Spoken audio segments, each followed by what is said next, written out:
Order. Welcome to our February virtual board meeting. This wasn't exactly how we planned to meet, but we thank you all for being adaptable and joining us this morning. This meeting is being live streamed and closed caption as required.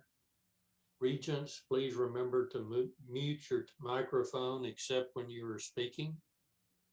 Ms. Barra, please confirm a quorum of the board and identify the other individuals who are connected via video conferencing. Thank you, Chair Crosno. We do have a quorum with all of our regents being present. We also have other individuals connected, and they are President Shipley, Provost James Johnston, Vice President Keith Lamb, Vice President Beth Weisenweber, Vice President Fred Dietz, Vice President Tony Vidmar, Associate Vice President Kyle Owen, Director of Athletics Kyle Williams, Controller Chris Stovall, General Counsel Barry Maka, Chief Audit Executive Lee Kidwell, Chief Information Security Officer Jim Hall will be joining us in just a little bit. Faculty Senate Chair David Carlston, Staff Senate Chair Reagan Foster, Student Government Association President Shelby Stodgel. Thank you. As normal, we provide an opportunity for public comment concerning agenda items at the beginning of each of our meetings. Ms. Barra, has anyone signed up to speak? No, they have not. Thank you. We will move on with our agenda then. Our first item is 21-29, the approval of the minutes of our November board meeting. Are there any additions or corrections? If not, they will stand approved as presented. We will now move on to committee-related matters. Regent Marks, please present the enrollment management, academic, and student affairs matters. Thank you, Chair Crosno. Our first item is 21-30, COVID-19 and campus operations update. Provost Johnston and Vice President Lamb will provide information on campus operations this spring. Thank you, Regent Marks. Dr. Lamb thought I could tag team this since we don't have to move back and forth between microphones and just walk through the beginnings of this semester. So Dr. Lamb, do you want to? Yeah, absolutely. And thank you. Good morning. One of the first items Dr. Johnston and I wanted to touch on is the reboarding of students the week before classes this spring. And so as you all may be aware, our spring semester began about a week earlier than is typical. And so we had a shorter window to bring students back. What we did in Housing and Residence Life, for example, is a little more aggressive screening of students when they returned. Our concern in particular was that we sent students away, and all colleges and universities did during the height of the pandemic, out across the country, and then to bring them back during peak periods. And so we exercised a little more aggressive screening in the spring. In the fall, for example, we screened all in one location in the student center, and upon arrival for the spring, we had individual screening in the students' residence hall, and then we were able to isolate anyone fairly quickly if they had any type of symptoms. That seems to have gone well. Dr. Johnston will touch on the increase in cases we initially saw and then decreased, and I think a lot of being able to contain what was going on was due to the staff's efforts. Students seemed to have more energy when they returned in the spring, knowing what to expect, and I believe Ms. Stodgel's report touches on that. There seemed to be less anxiety in students having gone through this and knowing what to expect. And so that really helped with the reboarding efforts as well. And so, yeah, Dr. Johnston, do you want to take the next one? Yes, next couple. So some of the adjustments made to the classrooms, we updated the report, and we noted that in the November meeting. That was disseminated to faculty and staff and to students. There were some adjustments that were made over the winter break, classrooms, some of the technology. There were infrastructure needs in Bolin that didn't support initially some of the high-end cameras, some of the things, so that work was accomplished. The Dillard building is also one that is heavily used for classrooms, and the configuration of the class, they're wide but shallow in depth, and that caused some problems with some of the microphones and being able to hear virtually. So different microphones were installed there. Some of the faculty had asked for updates or additional tools within Zoom as a platform, so those were enabled.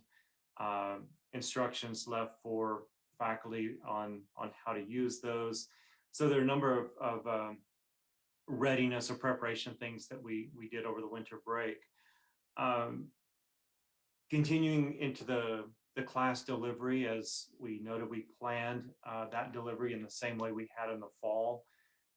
As Dr. Lamb noted, not that it was any easier, but I think everyone knew what to expect going into this. So we've been down this road. So hopefully fewer problems overall for our faculty and for our students.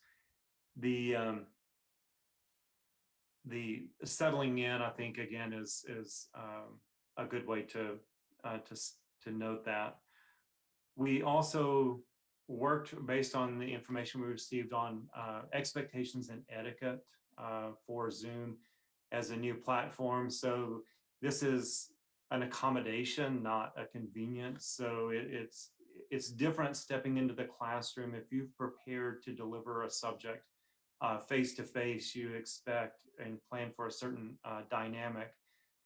To suddenly shift that to online, or if your audience is virtual, that changes. So it's just helping everyone understand that the way we deliver this, it has to be a carefully planned approach, and a lot of work on the faculty members' part preparing for those. So I think we have all of those established now. And again, it's not perfect, it's not easy, but it continues to work. And I think it's that commitment from our students and our faculty and staff to see us successful. Let Keith talk a little bit about the referrals and some of the new items that we've put in place as well. Yeah, and one of the things I absolutely failed to mention in the first point is that our students have been great, as you would expect, with compliance this spring. They were on the hold during the fall, but this spring it has been really good, and I think that significantly contributed to things going well on campus. So kudos to our students. The incident management team, during a meeting, Dr. Carlston pointed out correctly that one of our referral forms online for faculty and staff is a bit confusing, a bit cumbersome, really isn't very intuitive.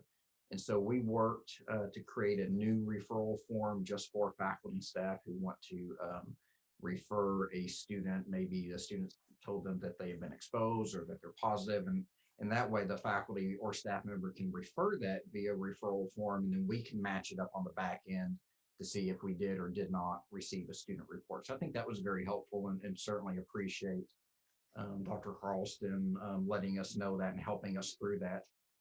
One of the other things that happened for this fall, or for this spring, I'm sorry, is we created a 24/7 hotline for students to call. It is 940-397-3019, and don't ask me why I have that memorized, but it is staffed 24/7. Students can call with any COVID related question or concern, and our staff that mans that phone can either answer it there or take a message and get them the right answer. And so I think that's been a nice addition. And something that we're pleased to offer, and that could be something we even offer going forward, just a general 24/7 hotline. I'll also say the communication, regular communication, it's certainly an effort. I think we've found a bit of a rhythm with that. It's early on, the emergency nature of the decisions being made, and then trying to communicate those out and keep everyone aligned was very challenging. But again, even as we settle into this a little bit, it remains very important to keep that information in front of our MSU community. I continue to meet weekly with the Faculty Senate in a forum to help facilitate that. I've always met with the deans on a weekly basis, holding monthly meetings with the academic affairs leadership and also the vice presidents. We meet every Monday talking about some of these challenges and then how we communicate those out. So again, it's one of those ongoing, it's seemingly simple things, but we found consistently there's no such thing as too much information, too much communication going out, particularly in times like this. So we continue to work on that effort. I think you touched on, Keith, the incident management team, so we're going to move on to the other two. As he had mentioned, as Keith had mentioned, that the case count, when you bring hundreds of back to campus at once, we knew and expected our case count would jump as we report, log in, screen, and identify those individuals that are positive or need to quarantine. But we've since seen that stabilize at about 10 to 15 active cases on campus at any given point. The processes we put in place last semester continue this semester. And again, I think we really see that culture of compliance and that commitment to taking care of each other. As I walk around campus, I see everyone wearing a mask everywhere. I see the desire to stay together and to take care of each other and mitigate that spread is very important. We also emphasize carrying those same measures into the community. When the community numbers were so high over the winter break, the way we protect the MSU community and help with the community at large is carry those same protective measures as we're out and about. So I think all of those together have helped us. You can see the numbers in Wichita Falls, Wichita County are coming down, our positivity rate. So hopefully we can keep that as we see the continued rollout of the vaccine. And I'll touch on that and then give it back to Keith. We have applied to receive and administer vaccines on campus. Dr. Keith Williamson has done that. It's been a significant amount of work ongoing. The latest, I believe, we may hear something next week around the 15th. That said, our receiving that vaccine, we're still obliged to follow state guidelines as to who receives that. So if we're still serving phase 1A and 1B, we are obliged to continue that same thing. We do have a number of our employees and our students that qualify under 1B and are receiving vaccines through the availability in the community. But we do have the ability to store both the Moderna and the Pfizer vaccines, and touched on the logistics of what it would look like to host a mass vaccination clinic on campus. But that's something that's the incident management team will sketch out ideas and take to cabinet that we can help support the community in that effort to distribute the vaccine as widely as possible. So I'll leave that, and Keith, you want to finish so we can take questions? Just one quick question. This is Tony. Oh, sure. So did I understand that we're ready for the vaccines, but don't have any yet at the health center and have not distributed any as of today? Is that right? We're going through the approval process to receive it. Still trying to finalize that paperwork. And Dr. Williamson had indicated that last word was, I believe, somewhere around the 15th next week, to know if we are approved to receive. And after that, it would be then an allocation of doses at the state level and when we would receive them on campus. Perfect. Thank you. Sure. And, just to give you all a few numbers of what Dr. Johnston was saying about the rise in cases that we expected. On January the 11th, so right after we reboarded students, we saw our peak for the spring with 43 active cases on campus. That's comprised of 31 students and 12 employees. As of Tuesday of this week, we had 11 active cases on campus. You can see it's come down quite a bit. 7 students and 4 employees. And so that's where we'll get another update today to see where that number's at, but we've kind of stayed in that range since. With student life, I apologize for that. With student life, athletic events seem to be going well. Students seem to be energized, wanting to get out on campus, wanting that face-to-face contact again, being more comfortable. So we've seen increased participation at athletic events. So far this semester, we have limited capacity, but we've seen good turnout within that capacity. Student organization meetings seem to be going well. I see no end of booths being manned in the student center every day as I walk around for organizations recruiting new members. And we will be having a Spirit/Homecoming week, March 22nd. So the week of March 22nd. We did not have, as you all know, a homecoming in the fall. We're going to have one in the spring, but we're going to limit it to on-campus individuals only. We still want to be very vigilant with the virus and not invite the entire community to come onto campus. So we are going to have a Spirit Week March 22nd, but limit that to on-campus participation. Other things that we are doing with student life is we are having 7 weekend events this semester. We call those weekend stampedes, and we've had one. We have another one this weekend. We'll have a total of 7, and that's where we're trying to create a safe space for students on the weekends to keep them on campus and make sure that we can monitor their compliance with mask wearing and safe practices versus being out in the community where we can't monitor that. And students seem to have responded well to that.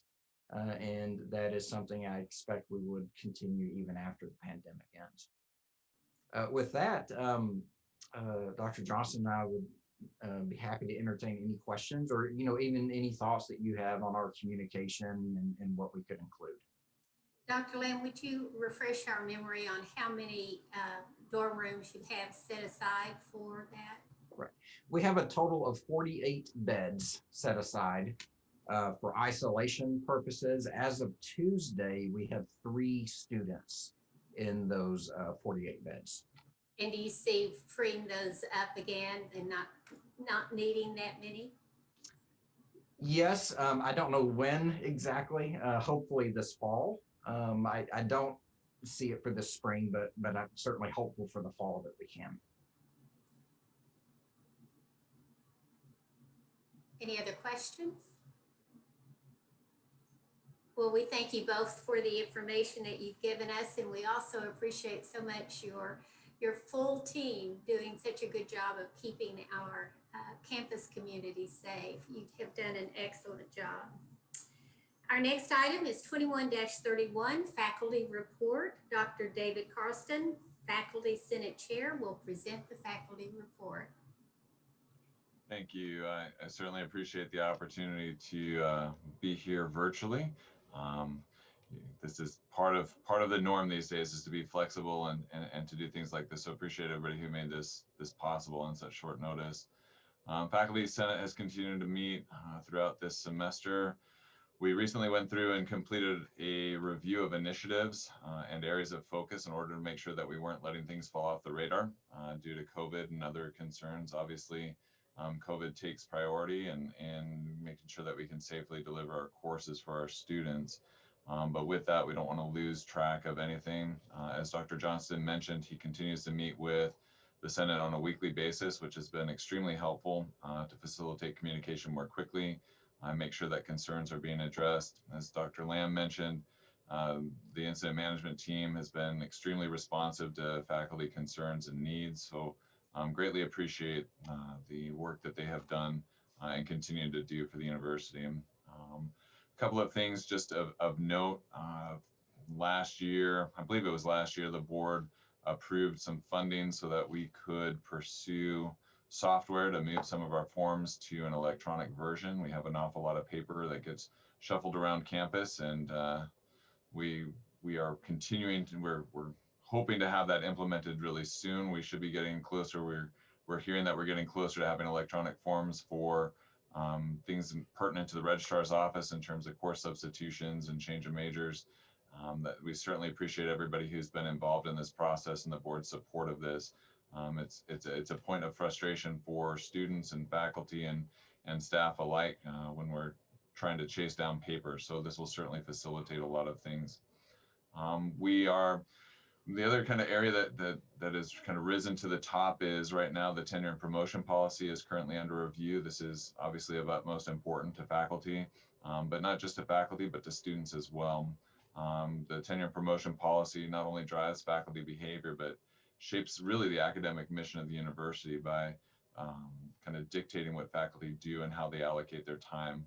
We're very optimistic as a faculty that things will go well in this regard. We haven't heard a whole lot at this point as the task force or committee is currently working on that. We've been increasingly concerned about course evaluations. Obviously, with the transition to online instruction, we've had to migrate our course evaluation collection from kind of a physical means to a virtual means. We continue to struggle in this effort to really get meaningful responses from students in terms of the number of respondents, as well as providing feedback to faculty in a timely manner. The course evaluations in general are a point of discussion in today's Faculty Senate meeting. We're also super excited to dive into policy review as policies are reconciled with the tech system. Obviously, this initial go is going to be a little bit like drinking from a fire hose. We're definitely willing to do our part. Certainly, we're a little bit apprehensive about the impact of the tech merger on the shared governance, but we're hopeful that we can continue kind of the momentum and culture that we've built over the past several years. And lastly, obviously, there's uncertainty regarding the fall term, given the COVID situation. I've been working on class schedules for fall that are due tomorrow. So if anybody has an extra magic 8-ball and can loan it to me, that might be very helpful. But otherwise, we'll go ahead and continue on. Any questions from the board related to faculty? I do have a question regarding the mental capacity of the faculty. How is everyone doing, and do they see now a little bit of light at the end of the tunnel? I think that there is, I would say, probably equal parts numbness and equal parts hopefulness. I think obviously the transition last spring was extremely difficult. In all reality, the transition this fall was a little bit difficult as well, trying to figure out split classes and how we were going to kind of deliver the material at the quality that we enjoy. I think we're feeling a little bit more, I wouldn't say necessarily comfortable, but I think we're a little bit more familiar with the current process. But certainly with the rollout of the vaccine and hopefully, and as Dr. Lamb mentioned, with our numbers on campus kind of dropping a little bit, there is some hope that we can get back to business as normal. But we'll see. Thank you. Any other questions? Thank you for your report. Well, thank you. Our next item is 21-32. Ms. Reagan Foster will give the staff report. She is the staff Senate Chair. Reagan, are you around?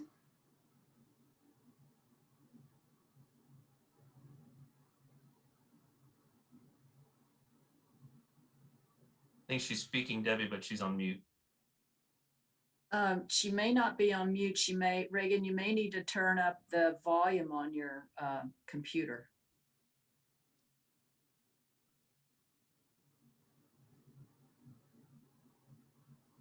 Yes, it shows that you're unmuted, but we can't hear you.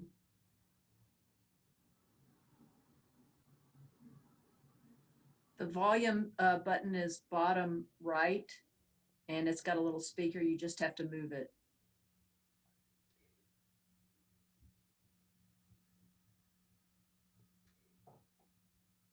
Regent Marks, perhaps we should move on to Shelby's report while they figure that out.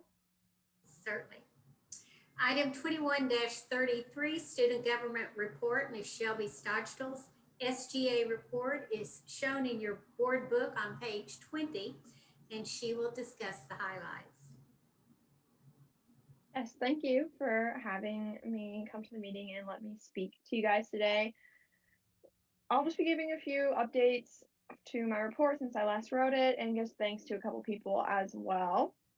So first, a thanks to Dr. Carlson and to all of the faculty for the smooth transitions, especially with the online finals. I know a lot of students were really hesitant going into having online finals, and I think I speak for the students when saying that faculty did a really great job with especially accommodating the needs for a lot of students.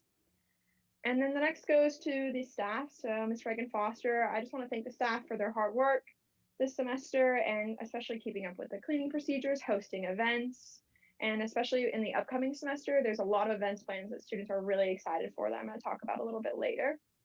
And lastly, to the administration, I can't really pin out one person because there's quite a few people here, but to your respective departments, thank you guys for constantly answering student questions, even though I'm sure they're very repetitive after about the 12th or 15th phone call you get. And I also want to point out, put a big emphasis on that students were really appreciative of the drop deadline this semester. And I personally think a lot of students will hope to see that continued in the future because I think it really benefited our students academically. We ended the fall semester as students with a virtual commencement, the first time we've done that. So December graduation. And a big thank you to Dr. Shipley and Dr. Johnson. I know a lot of the students were really excited to get that photo opportunity done. They did a photo opportunity where students could come take photos in their graduation gown and kind of get a little bit of that memorable moment captured. So we are very appreciative of that. And to reiterate what Dr. Lamb said earlier, we started the spring semester with a lot less hesitation going into it. Students were a lot more comfortable with the class format.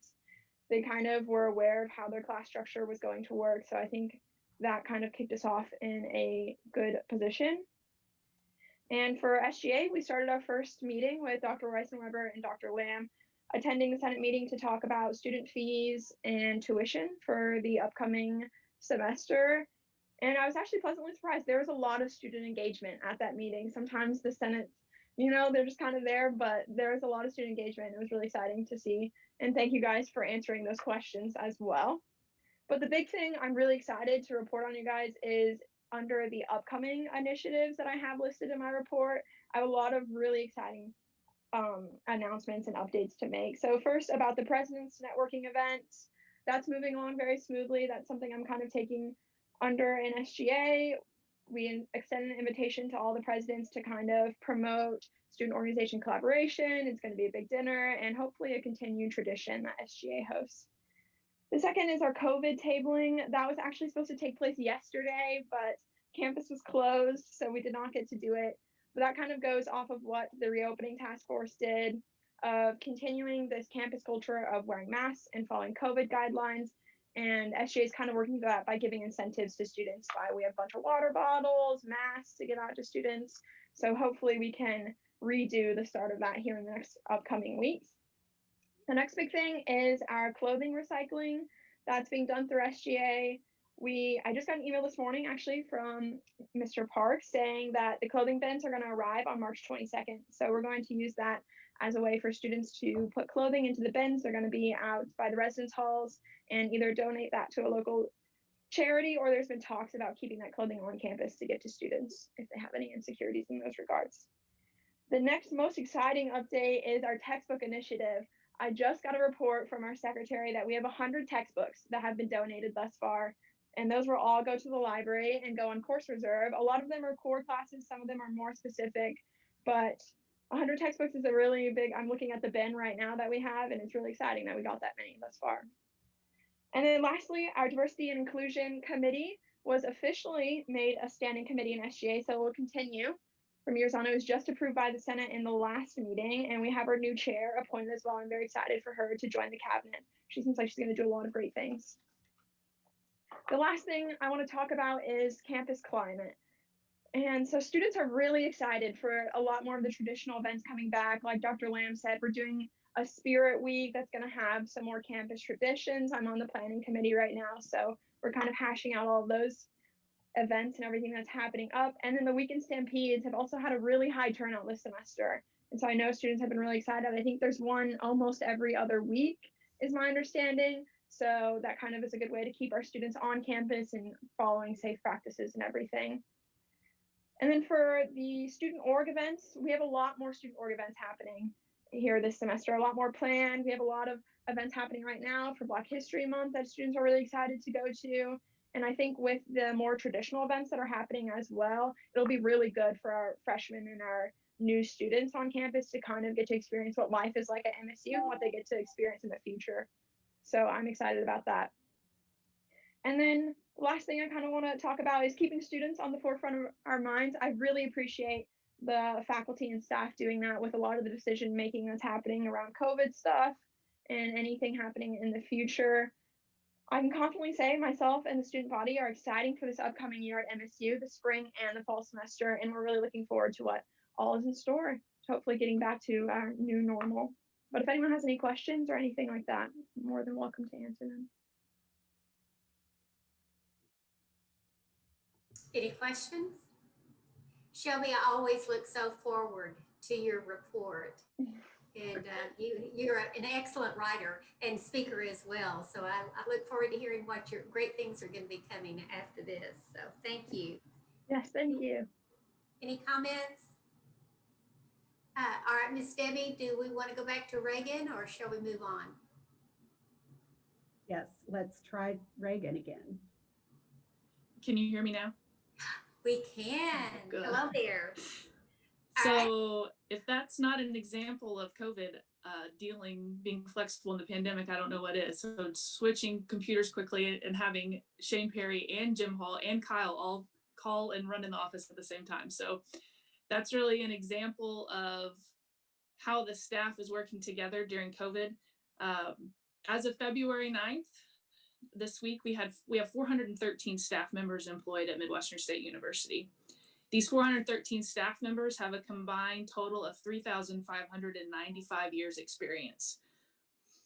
I want to point this number out to highlight the staff's importance during an almost calendar year of living and educating in a pandemic. We often talk about the faculty's dedication and efforts to transition so quickly and effectively to virtual learning, but there's no question that the academic mission of this institution remains at our forefront. The dedicated staff of MSU, however, remain critical to our university's success. Weekly, daily, and sometimes even hourly, staff are called upon to make changes to programming, process, or complete tasks outside their purview to keep this university going. And for all their hard work, for IT's hard work, our faculty, facility services, information technology, our distance learning office, we have to constantly say thank you. I also want to acknowledge the work of the board and the administration during this current financial challenge, which has ensured that the staff of MSU Texas are employed. At the same time, we know that many of our fellow institutions have experienced significant layoffs and furloughs, and we are grateful and we want to say thank you. And the last thing that I want to comment on, and Dr. Carlston already mentioned this, I want to talk about the current strength of our university's shared governance. After last week's budget hearings, and I don't want to take any Dr. Ivan Weber's thunder, it is evident to me and to others in that room, Zoom, that faculty, staff, students, and the administration are dedicated to working and problem solving together to ensure that our university continues to meet the ever-changing needs of our students. In my 16 years of working at this university, I think the shared governance is as strong as it's ever been. And I think it's a good time as we transition to the tech system that we all remain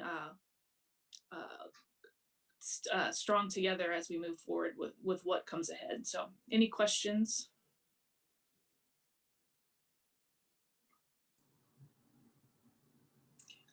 All right, thank you. Item 21-34, athletics report. Mr. Williams' report is in the board book. For our information, beginning on page 22, he will bring us up to date on athletic matters and answer any questions. Mr. Williams. Good morning. Thank you, Regent Marks. I appreciate the opportunity to share with you. It's always great to be able to share some GPAs and graduate degrees and undergraduate degrees. And so that's what I've done for you this morning, certainly. And we're very proud of that. We're continuing to work on our GPAs. And so I'm extremely proud of what's going on right now. And kudos to our advising team that is helping us with all of that, making sure our kids are accountable and disciplined to make sure that they're doing what they need to do in the classroom. So I'm certainly appreciative of all that. We are, as you know, we are playing sports, and it's so far it's gone pretty well, I would suggest. 25% in Coliseum. We look to go to 50% in football. Right now we have 2 football games that we're going to try to play in the spring, and so we're looking forward to being able to get some people out and come out and watch the football team. So it has been a year of pivoting, being nimble, whatever words you want to say. The testing certainly is a big part of what we do now. The NCAA, the LSC, being able to call yesterday as we did, and we had a COVID case in one of our teams, and so we're trying to reschedule. I mean, it's just kind of being able to, well, what do you got on the 22nd? Well, what do you got on the 24th? That sort of thing. So, but I think all in all, again, we've done a great job with working out our schedule, and we look forward to the spring. And we have our first indoor track meet this weekend with our new coach. So we're really excited about that and going forward. So, yeah, I just think that things are going as well as they can. I think at this point, I'm excited about our kids. It's not perfect, but we're masking, we're social distancing, doing all those things to make sure that Keith's number doesn't continue to rise or we stay flat on that number as well. So I'm appreciative of our coaches, our administration, certainly our president's office with the direction we're going, and look forward to a great spring. Any questions? Kyle, I got a question. Yes, sir. I look at these GPAs and intuitively they look like they've gone up since the last time you reported. And I just wanted to ask one question. The overall GPA for the fall for athletics was 2.9. How does that compare to the rest of the conference? We will know that in May, but I would tell you that we have gone up, and I think we've mentioned that. We've talked about getting a better situation with our academic prowess, and so I think we have done that. But I would tell you that we're in the middle. I would also tell you that with now 19 schools, we add to that certainly. And we are working on each individual sport, trying to, not everybody plays football, certainly, as we know, but we're working on our individual sports as well. But we're right in the middle with the anticipation of going, even higher, certainly. But I do think that where we are on the advising part of that, because our kids are making sure we're in the right classes, our tutoring situation with TASP. I mean, we've done a great job with that. And I think that, I'm going to say this, I think the best is yet to come, Sean. Yep. And so that's certainly my response. Kyle, I got to tell you, it just feels better. It looks really good. And, I'll just pick on men's basketball, 3.07. That's really, really good. So. Appreciate that. He works hard. They work hard at that, certainly. So. Very good. Kyle, yes. Where do you think that our student athletes are, and also the coaching staffs mentally with respect to all of the difficulties that been had about when you play and when you get rescheduled and all that? Well, again, we've had to be extremely ever changing, Kevin. I believe that as we are, and the open line of communication is the other part that I feel like that we've done a great job with.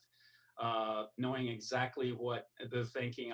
The mental aspect, that's another reason why kids are actually, our students are coming in and having some visits with our folks, is that the mental part of that, not being able to play or just playing for maybe not a conference championship, which some of our, honestly, our teams are just playing to play games, basically.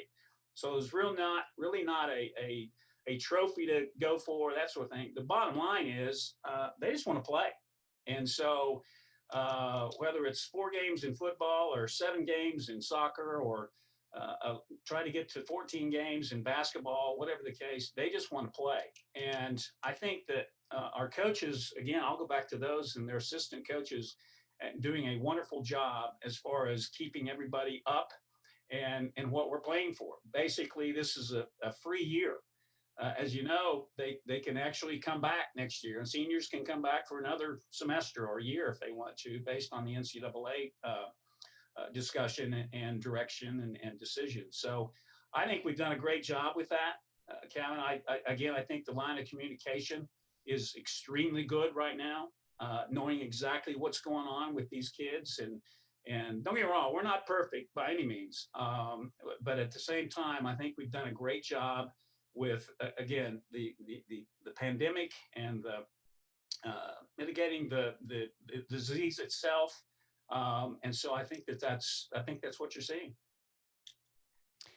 Kyle, so what impact will that have on recruiting for next year if kids in high school haven't been able to play? That's a great question. It is, I will tell you, we don't know, for instance, football, we've got, I think, 13 or 14, 17 seniors either coming back or not. Those are discussions that obviously coaches and those folks have to make. But I would tell you that those freshmen right now, to your point, are going to be freshmen again on the athletic field. So there's not going to be as much.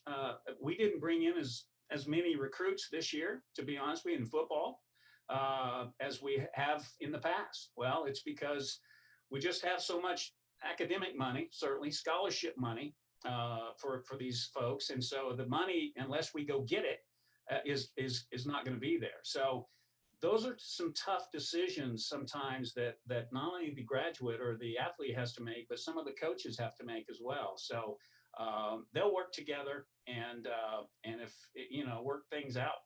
But to your point, we didn't see as many freshmen this year because those freshmen this year are going to be freshmen next year. So great question. Well, this is Karen. So I'm curious, I know there's a lot of different scholarships that are offered to our student athletes. What kind of challenges have you come across in, I guess, compliance and making sure that they still get those scholarships regardless of how little or how much they play? Has that been a factor for you? Not yet. It will be as we get closer to the end of the season. It certainly will be. But yes, we are fully funded, which I'm certainly appreciative of the university allowing us to do that on the athletic side. Now, we also have academic money that we can, with great students, certainly we can apply for as well. So, but as of right now, we're in pretty good shape. Those decisions and those questions going forward will be in May and June. When school is out and what are we going to do here and what are we going to do there, and so the coaches know that those could be some tough decisions and discussions. At the same time, we're going to make sure, enrollment is key, as we all know, so we don't want to lose anybody, and we're going to do certainly our best to make sure that we don't do that. So thank you. Welcome. Any other questions? Excellent report, Kyle. Thank you. Item 21-31, Enrollment Management Report.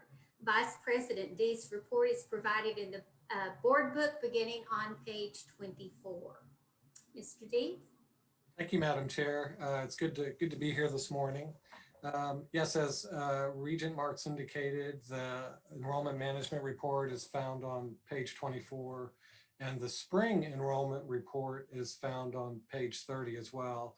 I do want to take just a couple of minutes to talk about spring and then also about what the state of Texas is seeing in terms of enrollment. We saw some bright spots with spring enrollment. We saw new first-time freshmen improve. We saw dual credit improve. I think a really nice shout out to the graduate school and particularly the West College of Education. As you see that in your report, we have enrolled our first doctoral class. So that's really outstanding. Congratulations to Dean Capps and everybody who were a part of that. We have some challenges moving forward, and they're not unique to MSU. They're certainly found nationally and also in the state of Texas. A couple that are probably at the forefront are transfer enrollment and then also international enrollment. Those two will be really things that we'll watch as we move forward.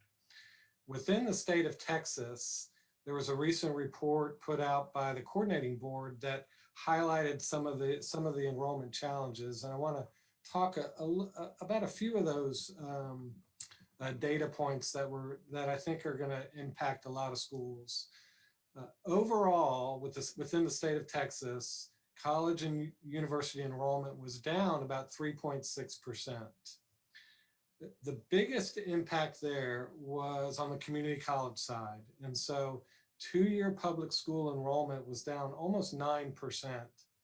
And so that really impacts transfer enrollment. And so my colleagues and other institutions are really concerned about that transfer pipeline moving forward. So that's something we have to watch and be really cognizant of. Overall enrollment with breakdown by ethnicity throughout the state of Texas was down most in African American population and then Hispanic population. And so those are some concerning numbers. African American population as a whole for the state was down about 4%, and Hispanic was down approximately 4% as well. So those are some concerns as we move forward, getting those students back in the pipeline and into the applying for admission process. I touched a little bit on international enrollment. This is probably where we saw the biggest decline overall in the state of Texas for all colleges and universities, down about 14.5%. And so we're watching that closely, hopefully to see some changes for students coming to Texas from overseas, not only Texas, but just throughout the country. Students transferring from a public two-year institution was down almost 6%. So that's a concern as we continue to get students from community colleges and seeing that population really drop. Normally when the economy is tough, students come back to college and they start pursuing different degrees. We're not seeing that to the extent we have in the past. So we're really monitoring, everybody's monitoring that closely. It appears students who maybe not be employed are not jumping on getting back into college and get that different degree at this point. I mentioned that earlier in a meeting that there are only 2 regions in the state of Texas that saw enrollment growth at the college level statewide, and that was the Panhandle area, High Plains area. They grew at about 0.3%, so not a lot. And then the Houston area, Southeast area grew 0.9%. So, I think that reflects on the challenges the state is having as a whole from an enrollment perspective. And, I say all these percentages and numbers not to look at it as an excuse as to why maybe we're not growing, but just to give an idea that I think the next year or two are going to be really interesting from an enrollment perspective. I think with our new freshmen for the fall, our admitted pool is up slightly, so that's a positive sign. Maybe we're starting to see some signs of a little bit of light at the end of the tunnel, and so seeing some new student growth there might be really encouraging this fall. Transfer and re-enrollment right now is flat. We're about where we were last year. I think this past year was interesting. I've heard, I heard Reagan talk about this and Dr. Carlston and some others, in that we learned a lot from a recruitment and enrollment perspective back in March coming to now, of kind of lessons learned, what we did well and what we didn't do well. I think what we learned the most is that it's really important for MSU to be in front of students, to be in front of families, to be face-to-face, to offer on-campus visits, and to do those things where we can interact. We did, that word pivot, we did pivot, and we did everything virtually. Our visits were virtual. Our admission sessions, financial aid sessions were all virtual. And that'll do in a pinch, but it's not really where we need to be. We need to be in that face-to-face interaction with students and family. I think that's really important for MSU. The good thing is we are getting back to that, a little bit of normalcy on those visits, on face-to-face interaction, families on campus. And so we're seeing more activity. Montez made a comment earlier that, one of the things that sold him was orientation. And that really was a highlight of his experience. Well, we didn't have face-to-face orientation last year. We're going to have it this year. So those things, I think, are important that we learned moving forward, is that we're face-to-face. And I'd also like to ask the board a question. The subcommittee got this question, and I realize this year is a little different given the pandemic. Is there anything that the board observes or saw this past year, or just in general, that we could improve upon from a recruitment standpoint, from an enrollment standpoint? I'd welcome any thoughts or ideas, and I'll stop there. I don't know I have any ideas for improvement, but how many people do you have recruiting in the Metroplex and other parts of Texas? So as a whole, we have a pretty robust admissions team. Based out of Flower Mound, we have two admissions counselors who are literally, that's their home base. And so they recruit out of Dallas-Fort Worth, also East Texas. And then we have 4 or 5 here on the main campus, Regionnaires, who recruit throughout the state. So 6 to 7 admissions counselors who are recruiting and out. And then we have one individual who is based out of Fort Worth, who is a regional counselor, and he recruits. So we're pretty strong in the numbers that we have. So Fred, let me expand on that question a little bit. And what are they specifically doing in the recruiting process? I mean, there used to be fairs at high schools and whatnot. What is it I know we're in a different time. This pandemic creates all kinds of issues, but what are they doing to get in front of the students? Yeah, and that's a great question, Regent Hessing. We this past year is unique in that we were doing most of that virtually. So maybe taking this year out of it.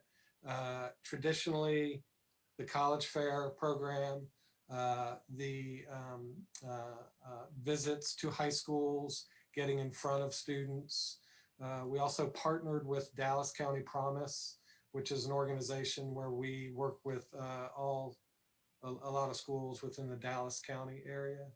So pretty traditional recruiting efforts there. We also are much more engaged in student search, which is identifying students who we think would be a good fit for MSU, and recruiting those students, texting, calling, emailing, pretty traditional lines of communication. And then we also work really closely with guidance counselors to reach out to those who really do have a student voice, and they're the ones who are really providing information to students. And so we do some counselor receptions and meetings and things like that, bringing groups to campus as well. So we're doing a lot of things in terms of not always one thing works, but maybe something else will work.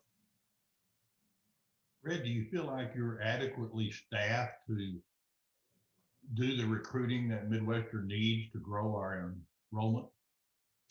I think so. I think we're in pretty good shape. I think it's become a matter of really identifying the areas where we're drawing from our primary market, which is Dallas, certainly Wichita Falls, probably being a little more targeted in our recruiting efforts. I think in our earlier meeting, we talked a little bit about maybe being a little more recruitment focused in our rural markets. I think there's opportunity there for us to grow. And so I think we have to focus on that a little more, Regionaires as well. But I do think we're adequately staffed from the admissions and recruitment standpoint. Good, thank you. Do we participate, excuse me, do we participate in college recruitment, the college fairs that are in all the different high schools? Yes, we do. Yeah. So we're part of the statewide organization that puts on college fairs.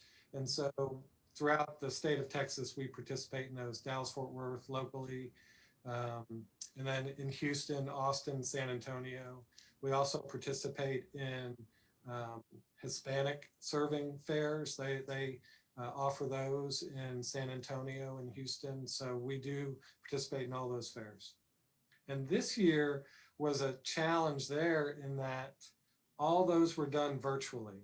They were not done face-to-face. So our statewide organization in doing college fairs pushed it out basically like we're having this board meeting as a Zoom recruiting event. And participation's not been great from students, so we're seeing some challenges there.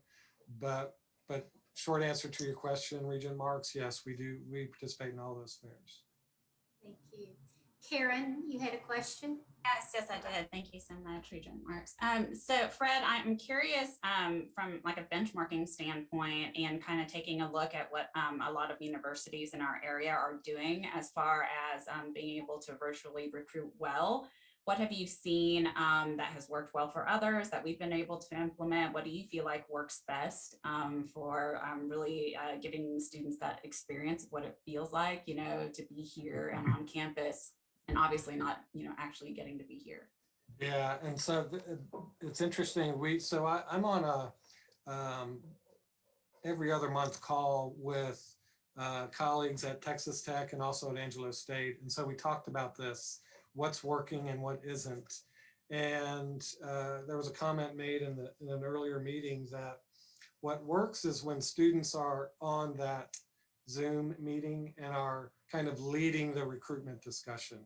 And so we also discovered, so having students present, a lot of discussion about or offering Zoom meetings on financial aid, offering Zoom meetings on housing, and what our facilities look like and are able to do. And so we discovered early on that not just making them general sessions, but more specific was important for us. Any additional questions? Fred, I've got a question about the community colleges decline in enrollment. Could you speculate or give us any reason about why you think that's occurring? Just instinctively, in my mind, I would think that in the type climate that we've had, that the community colleges wouldn't suffer that kind of enrollment. It would be more related to the higher education situation. Yeah, and as best we can tell right now, it kind of goes back to students who are out of work, not necessarily jumping back into the 2-year level to look at maybe getting a different degree. And so it seems to be driven by the pandemic. And so folks are out of work. They're not looking to get back into college to change their degree. And so they're waiting and they're holding off. They're really looking more at employment from that standpoint. Dr. Shipley, did you have something? Yeah, I asked Britt Wallace that question, Chair Crosno, and he's the president of North Central Texas College. And he said that in a lot of the situations, the families couldn't afford the students to step away from work long enough to go back to school. So the socioeconomic group that a lot of people are in that opt into community college before the 4-year degrees demanded that they continue to work and possibly move from part-time to full-time, and they just couldn't afford to stop out and go to school.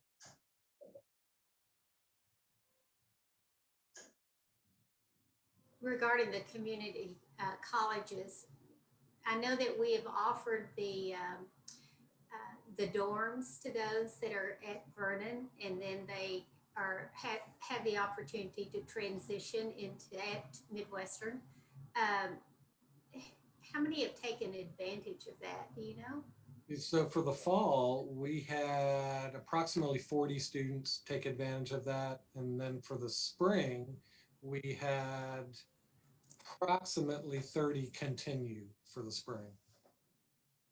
So do you see that as a really good way of recruitment?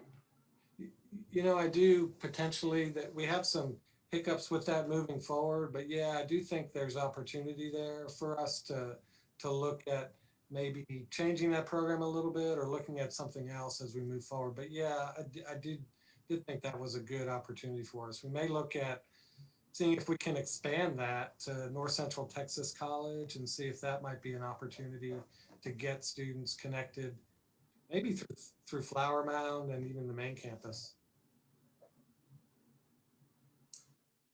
Any other questions? Excellent discussion. Thank you so much. Thank you. Item 21-32, Academic Affairs Report. Provost Johnson's report is provided in the board book beginning on page 30. Dr. Johnson, please share any additional information. Thank you, Regent Marks. Just touching on 4 items, just give you latest updates. The tenure and promotion policy revision, that committee and process as dictated by that policy is at work. Dr. Capps is chairing that committee for me this year or this time around. That information flows from their representatives from each of the colleges on that committee. They work on a section, they take it back to their respective college, the college tenure promotion committee and the college dean get feedback and then bring it back to that work group. So it's a back and forth. It's a lengthy process, but important, obviously for faculty, as Dr. Carlson pointed out. Continuing focus on the teaching part of our mission. We are a teaching focused institution. So work to refine our current expectations for faculty in that teaching role, and also their scholarship and then their service to the university and to the community. So that work is ongoing. We're hopeful that we can have something to this board by May. Just depends on the continued ability to do that work. Faculty office hours policy, we continue to work on that. I think we're getting very close.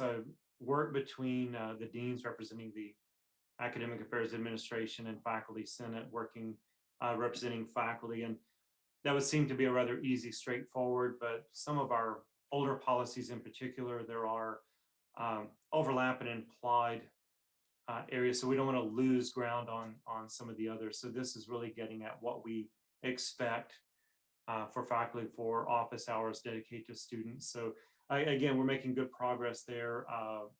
Hopeful that we can bring that one in May as well, along with a number of other policies, as Dr. Carlson pointed out. We'll begin that work, and I'm setting up an advisory group within academic affairs to help with any policies that we may need to review and see if we can streamline that work a little bit. Doctoral programs, as was mentioned, we started our first doctoral cohort of 17 students in January 11th. President Shipley and I had the opportunity to meet this cohort this past Saturday. Great group, I think great representatives for MSU to start that out. Finishing that process, SAC COC will have a virtual on-site visit the first week of April. That's the conclusion part of that process. And then they take final action in July on their final approval. We picked up and continued the proposal for the first doctorate in radiologic science. That proposal was submitted to Texas Higher Education Coordinating Board in December as planned. It's under staff review at the moment. We expect a report from them in March. Have opportunity to update or edit that as needed. They would then have an on-site or a virtual visit in May to help us perfect that proposal. Again, assuming that all goes well and moves along, it would go to the coordinating board in June, and then we would introduce that, finish their final, and then we would continue that in the SAC COC process. So it's that constant leapfrog of process. Finally, the SAC COC, as we mentioned in the last board meeting, we were part of the reaffirmation class of 2023. The MSU leadership team attended the required orientation sessions this past December. A lot of good information from that. And we continue to prepare and do the early work. Part of the earliest of that is the Quality Enhancement Plan, or the QEP. Dr. Camacho is chairing the topic selection phase of that, and that work is ongoing. And again, it has a parallel timeline, but it has to lead out in advance of some of the other work that we're doing. So really appreciative of all the work in that QEP, and there's a lot of data analysis to determine where we focus that next topic. And then finally, as looking at joining the Texas Tech University system, that requires work on our behalf as a university with SAC COC. Notification letter required from President Shipley went first week of January, that notification. A substantive change prospectus is required and due March 15th. I saw my email on the break. Dr. Duff, Jeremy Duff, has a draft of that. Dr. Shipley, Ms. Farrell, myself have given drafts and pieces of that, so he's putting it all together. So I think we're well on our way with that draft and submit that well in advance of the March 15th deadline. So a lot of process updates, and happy to answer any questions you may have on those. Any questions?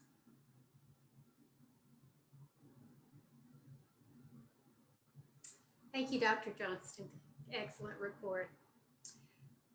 Item 21-33, May 2021 graduating class. As you all know, we usually approve the list of graduates for May during our May board meeting.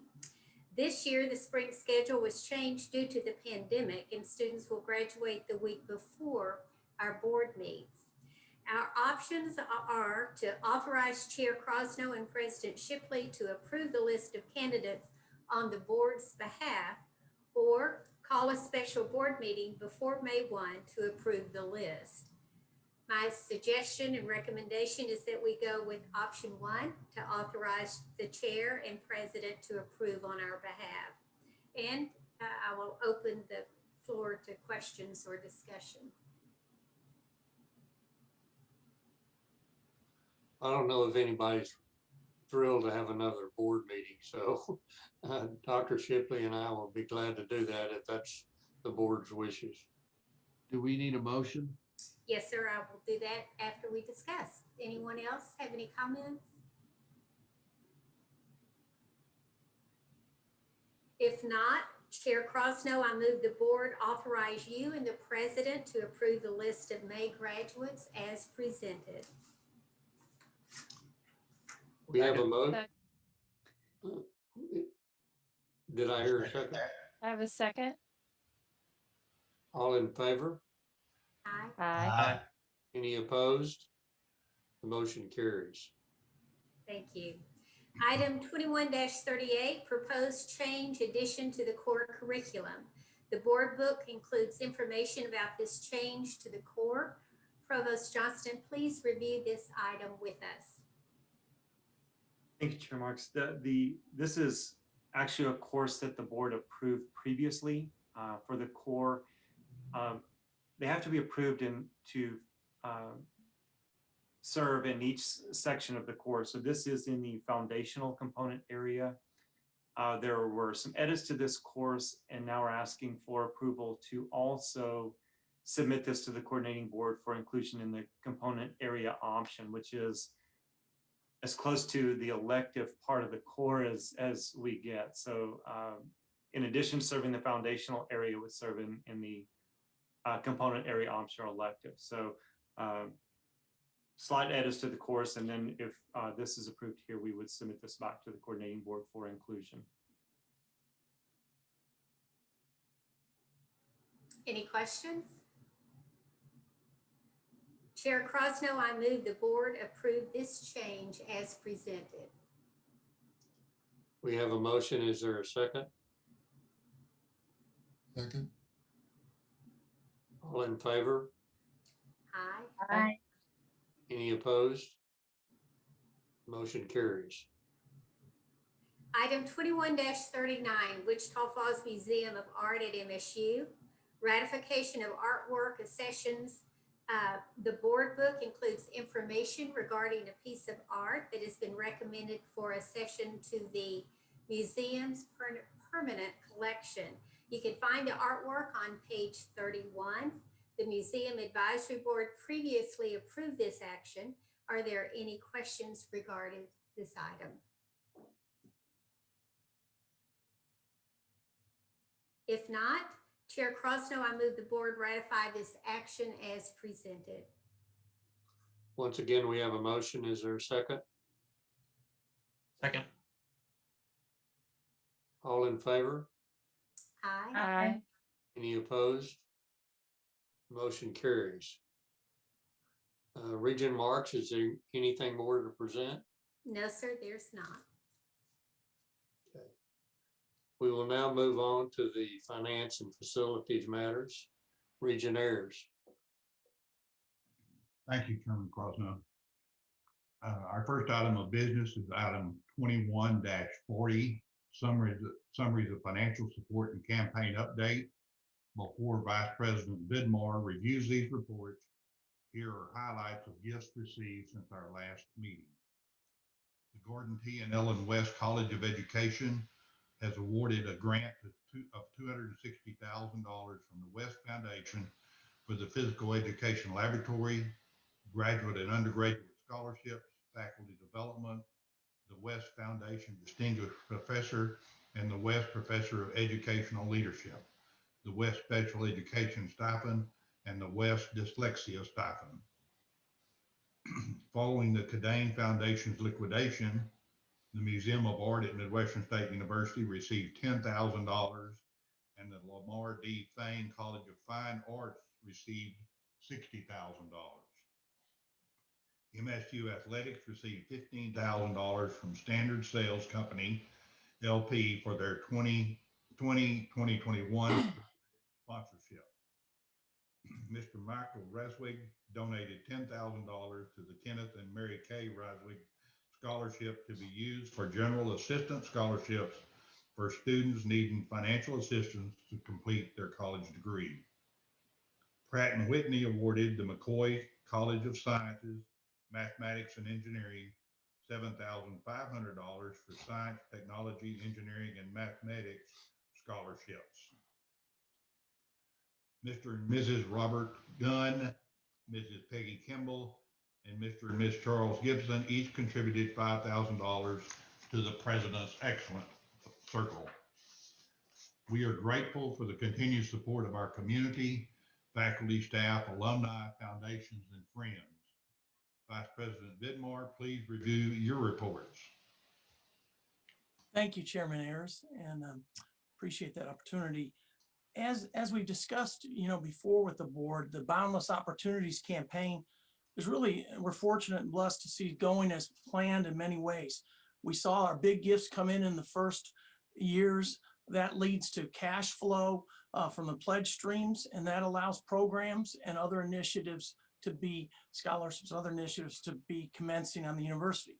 We began and are seeing fruition with a planned giving program, which has been very encouraging. And as we're building now on the strategic engagement and of alumni and other constituents, really as we round the corner very quickly, towards the centennial of Midwestern State University. And that's been, encouraging to see that plan. One area of our community that you don't have before you necessarily, but I want to give you a quick little update on is a lot of people ask about Fantasy of Lights. Again, hats off to Dr. Lamb's team and Mr. Dirk Welch, Mr. Armando Muniz, the facilities group. What a wonderful opportunity for our community. And I'm pleased to report to this board that financially it was a wonderful year too. We saw 435 gifts to the Fantasy of Lights that totaled $91,806. That's a strong year. The strongest year we ever had was 95,000, and that was the year before last. So that's been encouraging. Wanted to pass that on to you. I'll now have a look at a couple reports and summary on page 35 of your board book. We'll look at the comprehensive campaigns, new gifts and commitments. This is our report that gives the overall function of where we are. We sit at the end of December 31st at $69.3 million, up towards the $50 million goal. That's 138, almost 139%. So we're very encouraged, by that area and seeing strong, giving in areas across the board on that. Page 36, your board looks at the annual giving for this fiscal year, new gifts and commitments. Goal is 4 million. We're at 41.6% of that goal, $1.664 million in new gifts and commitments. As we turn to page 37, you'll see the cumulative numbers of donors there. And through December of 2020, we've seen 1,525 donors. That is about 61% towards our goal of $2,500, 2,500 donors for this year. The next report we look at is the number of gifts. And this has been one where last year we had a very strong year, the strongest year ever in numbers of gifts. We have a pretty aspirational goal this year as well of 3,500. We're about 46.7% towards that goal, sitting at 1,636 gifts through December. Another thing I'd like to do, if I could please, is solicit some feedback from you. I'd like to ask you a question that any of you would, I'd appreciate your input would be, what are some of the examples of momentum and sustainability that the university has benefited from our capital campaign as you see it? So what are some of those areas of momentum and sustainability? But perhaps even more important is, how would you advise us to keep that momentum going as we go into the future? Anyone care to comment on that? I'd really appreciate some thoughts. I'll jump in. So Tony, I think it's well known that I'm pretty passionate about athletics. And I would love to see us find a way to, because I think this goes back to something we were talking about with Fred, in growing our student populations. We should never miss a mark of where we think we can grow students. And I think it's pretty obvious that successful athletics draws students. And what I think about that is, gee, we need to think about ways that, I mean, academically, we're doing some great things. We're drawing students in from an academic standpoint. How do we make it better, the whole student experience better, including athletics? And what I'm driving at here is, how do we take this to another level? You never can fulfill completely the academic needs, but how do we take this to another level and get athletics involved and have people excited about giving to athletics? That's a big deal to me. Thank you, Regent Hessing. It is a great point that you bring up, and something that we need to continually look at, because it is one of our front porches, so to speak, of the university, is the intercollegiate athletics. Thank you. Anyone else? Tony, this is Warren. I think that sometimes outside of these board meetings, we don't hear much about our capital campaign. Mhm. And I think that we need somehow to reiterate to our supporters that we still need money. We still have even though we're over our goal, we need to sort of reinvigorate it, reset the goal maybe a little higher, do something to uh, reestablish contact with our donors so that they might help us reach a little higher goal. Thank you, Reginaires, and that is an interesting discussion that Dr. Shipley and I are having, and at cabinet level too, as far as we're probably due and will be looking at upping that goal. Dr. Shipley, did you have anything you want to comment at this point on that? I'll just say, stay tuned. Tony and I have established our goal and our timeline, and we will be announcing it soon. So Warren has read our mind. Thank you. So thank you, Reginaires, on that. Any other thoughts? Tony, I want to kind of build on what Warren was saying. Yes, I do think it's important to keep that in the forefront, but I also think it's essential that we tie those dollars back to students and the impact it has on students, and let the student voices be heard, because I think that is a huge advantage for people to understand that it's not just making a donation that disappears in the university, but these are students who have benefited from that. Thank you, Dr. Sweat. Yeah, you bring up a great point. So I'm hearing you say, tie that actual students' lives impacted by those dollars and tie it directly. Thank you, Dr. Sweat. Well, in addition to that, utilize the students, take them with you when you are going out to recruit or to get money. I think that will say a whole lot. We used to do that with we tried to do that, I think, with the school district. When the students are our speakers, then it seems to be well received. Thank you, Regent Marks. I remember back in the dark ages when I was a student, actually, it was on some of those shows from the other end. So it's a good point. Thank you. Anyone else can comment? Yeah, Tony, real quick, this is so cool.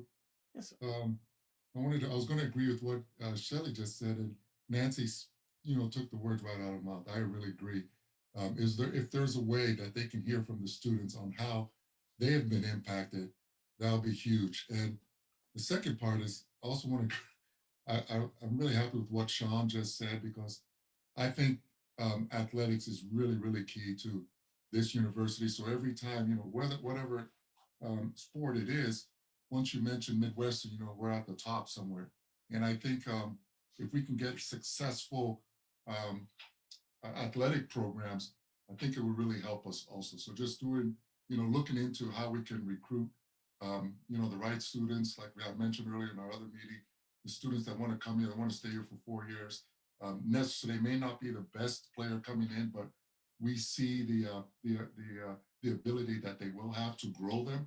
And a year or two down the road, they're one of the top, students in our conference.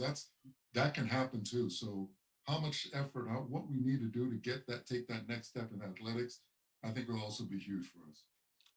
Thank you so much, Regina Kekian.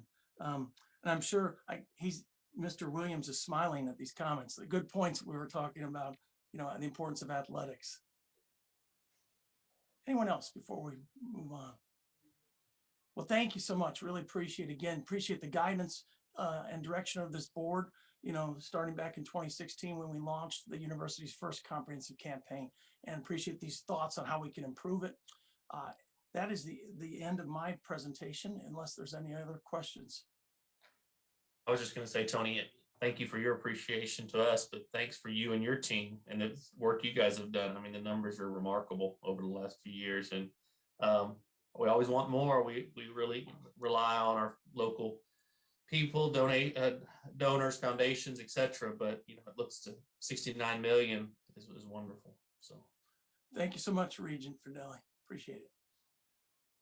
Thank you, Tony, for your comments. And I think it's real important that we get this out back in front of our donor base and tell them what our goals are and what's the needs of the university. And hopefully we can get some folks to continue to help with the program. So thank you for your work and effort. Debbie will send each of you a list of donors and note cards to write thank you notes. We hope you will write to those assigned to you and others you would like to include. Our next item is 21-41, financial report. The administration recommends acceptance of the fiscal year annual financial report and the September through December 2020 monthly reports. Dr. Reisenweber will provide a financial update to include information on fiscal year 2020 budget planning. Dr. Reisenweber, how are you? Good, thank you. Good afternoon. Are we ready? Okay. Good afternoon, everyone. What an exciting time to be in higher education, and what a challenging time to navigate. I started with MSU just 18 months ago, and I couldn't wish to be on a better team managing through the pandemic than the one at MSU. Today, I want to update you on 3 items. First, I want to talk a little bit about this year's budget activity. Secondly, the HERF-2 funding from the federal stimulus package. And thirdly, budget planning for fiscal year 2022. If you have any questions, please do not hesitate to interrupt me. So this year's activity, for 2021, when we did our budget last year, you may recall that we did it with a foundation of conservatism. In fact, we actually reduced enrollment by 5% for budget planning purposes. This was because at that time we had no idea if our campuses would be open in the fall, if students would be willing to come back, if they feel comfortable coming to campus, living on campus. Things were really up in the air. Well, that conservatism played out very well for us. In the fall, our enrollment, both for headcount and semester credit hours, was actually up. Our Flower Mound site continues to grow in leaps and bounds.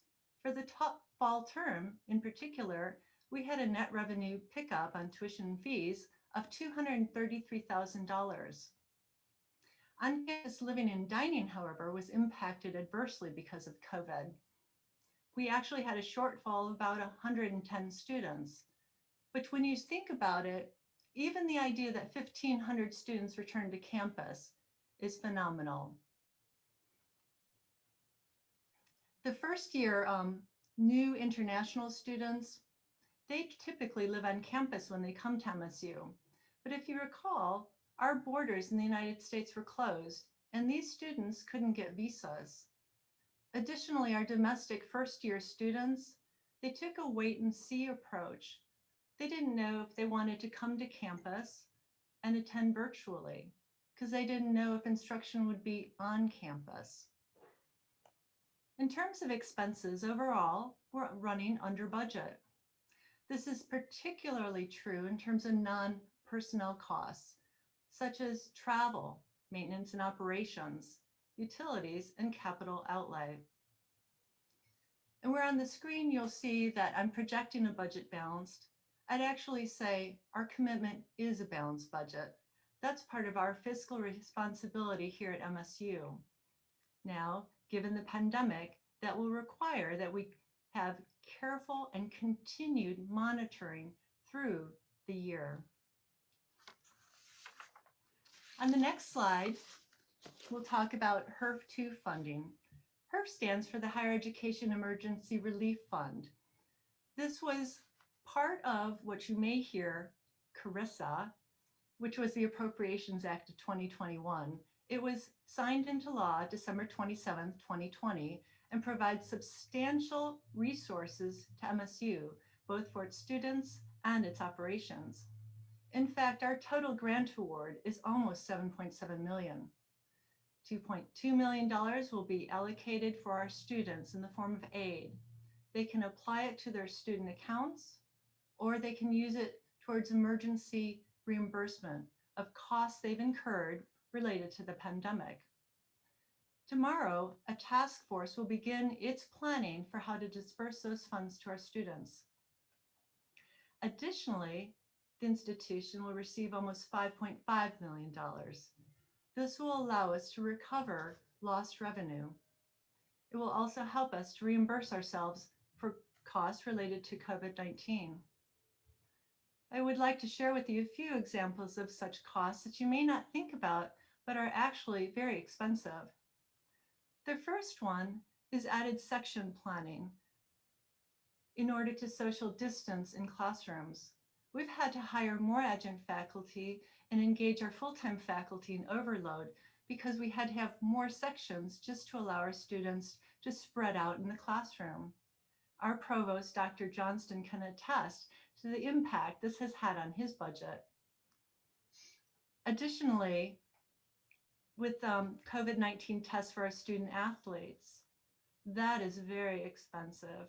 While we're very excited to see them play in competition, it's expensive. And I know our athletic director, Kyle Williams, will say, wow, how am I going to pay for this? Well, thankfully, the HERF funds will help us there. Thirdly, are the software licenses for virtual teaching and learning.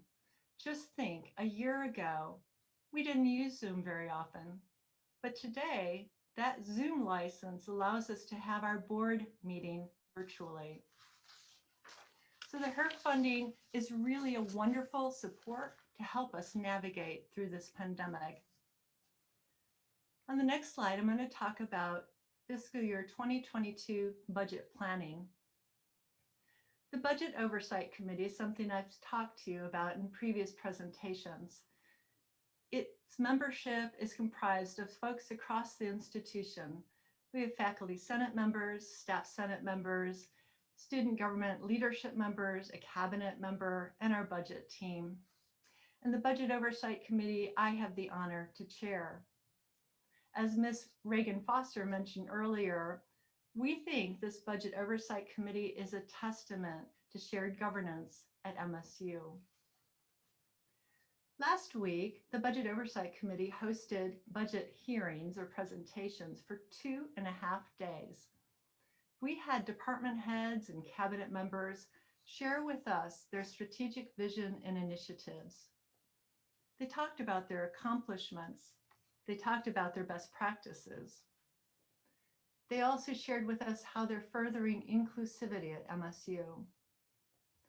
Additionally, they shared their barriers to growth and the ways they're trying to break down those barriers.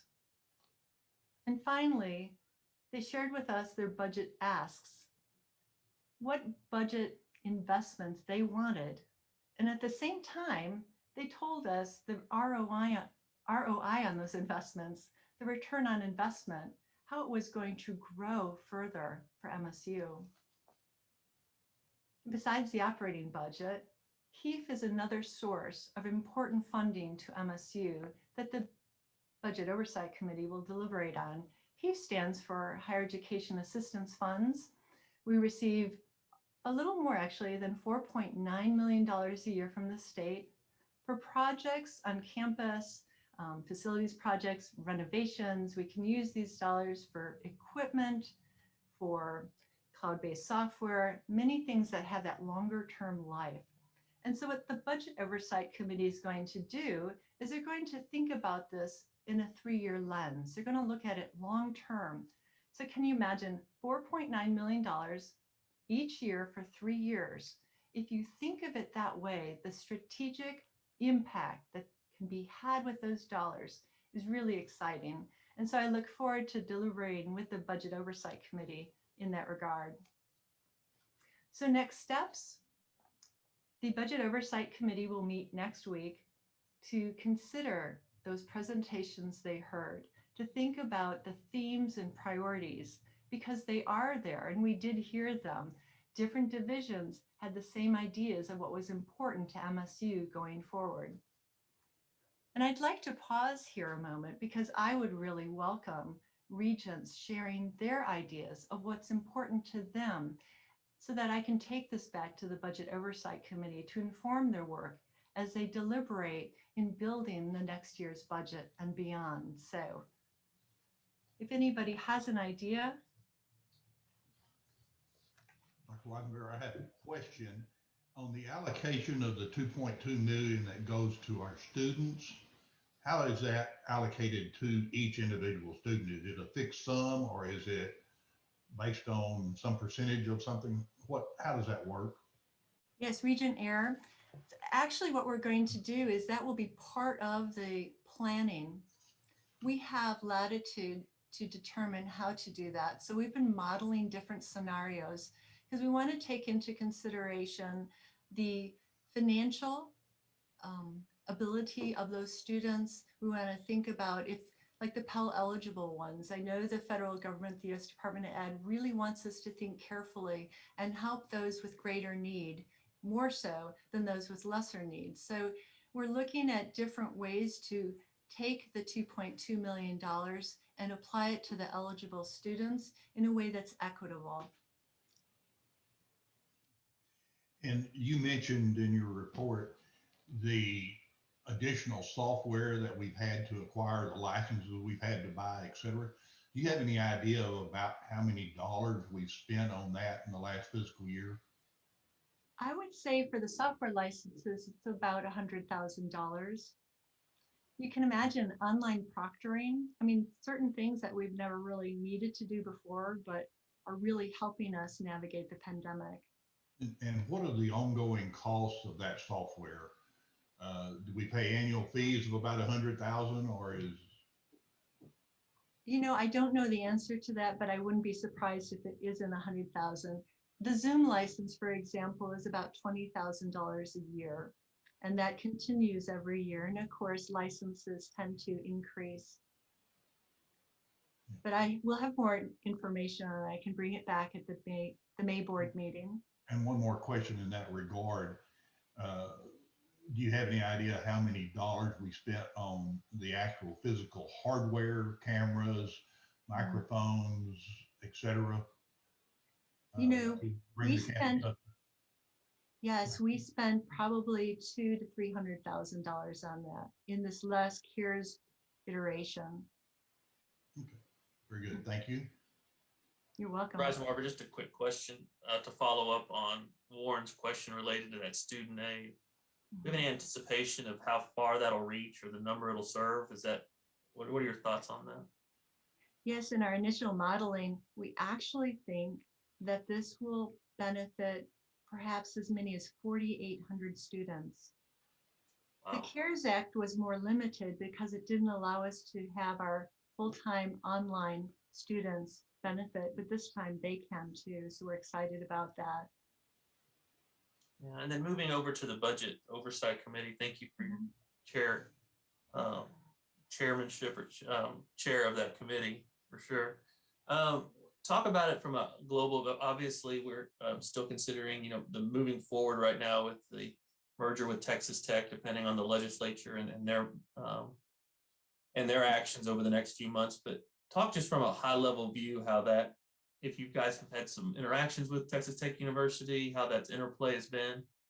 Because if the legislature does do that and allow, and the governor signs that into law, then obviously we'll be working with them in the future. Can you just kind of give us a minute or two about that? Yes, with the Texas Tech system, I've had the benefit of meeting with the CFOs of the system, actually monthly for the last year. It's wonderful to have that support and that depth of expertise at hand and to build that relationship. We see that as going to be powerful going forward. We being my controller, Christoval, and I, who have been on those calls. I'm also part of the core transition group going forward and to plan on this. And we don't want to be presumptuous that this is going to be approved. So we're taking, we're going with the flow of what happens in the legislature. But I will say that for planning purpose for the new year, we know there will be things that we in finance will need to work with in the CFO's purview. In terms of the budget for the university, MSU will still continue to have its own budget. have its own jurisdiction of what makes sense to us. We look forward to economies of scale going forward, though, and the power of more coming together, especially like in debt funding and in even insurance programming. There's lots of different ways that together is going to be a lot better. Wonderful. And I'll just say thank you and Chris and all of your team on providing these financial reports and all this oversight. It definitely can make your head spin after a while. There's a lot of numbers there, but appreciate everyone's work in getting this in the presentation today. Thank you. Thank you, In our Tony. earlier committee meeting, you and Chris made a comment to us about our debt service and the rates that we pay on our bonds. Mhm. And you might just share that with the rest of the regions. I thought it was important that we have such a low cost of funds.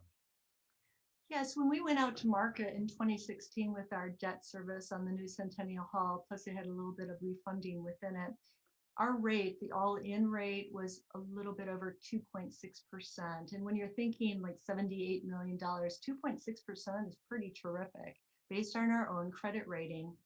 Recently, the Texas Tech System did a major refunding and did really well with it. Their rate was 2.5%.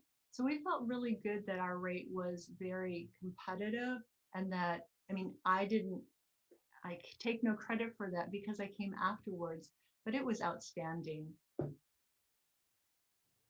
Should I mention anything about it? It's funded by TRB, Chair Ayers, because I'm sorry, I didn't understand your question. yeah, so any type of refunding in the future to reduce that rate, because that will be a benefit of joining the Texas Tech System, is that they will actually steward through new bond issues, and they have a great team to do that. So that will reduce the work in our office, but it also will provide lower rates. The interesting thing about the 2016 A bonds is that they're in large part funded by TRB. They're funded by the state. So any reduction in interest costs for that bond, the state benefits, not really MSU. So just a point of detail, but 2.6 is pretty good. I really think the team did a super job back in 2016 with that. Yeah. Thanks for that review. Were there any other ideas though for the Budget Oversight Committee? One comment I would make, Beth, it seems to me that we need to continue to place priority in the budget on enrollment and retention. That's one we've all identified already, that that's a significant problem for MSU. It's been so for the last couple of years, and hopefully going forward, we'll get some significant benefit from the affiliation with Texas Tech University system, but there's so many tentacles to the enrollment retention idea, whether it's athletics or whatever, but I would encourage the committee to make sure that's a priority item. I definitely agree with that. Thank you, Chairman Krasno. If there aren't any questions, I really appreciate your time and sharing today. Do you have any other issues to report on? No, I don't. Any other report? Okay. Not in this section. Yeah. Debbie, it's 12:45. Warren, would you like to make a motion to approve the report before we break? We certainly can. Chair Crosno, I move the board accept the financial reports as presented. Second. All in favor? Aye. Any opposed? The motion carries. Okay, Debbie, give us our marching orders. All right, so we'll take a break. I think we can just do this in 30 minutes if that works for everyone else. And so we will plan on gathering back at 1:15. You can stay connected, probably just turn your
Regent Ayers, would you like to continue with your committee report? Thank you, Chairman Crosno. Our next item of business is item 21-42, investment report. The administration recommends acceptance of the first quarter fiscal year 21 report. Are there any questions about this report?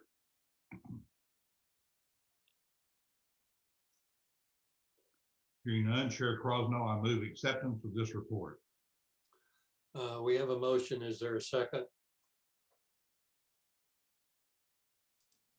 Come I'll on, second. folks. Second. All in favor? Aye. Any opposed? The motion carries. Our next item of business is item 21-43, salary, title, position changes to the fiscal year 21 budget. The reports of the personnel changes are presented for information only, and salary, title, and position changes are presented for ratification. Are there any questions?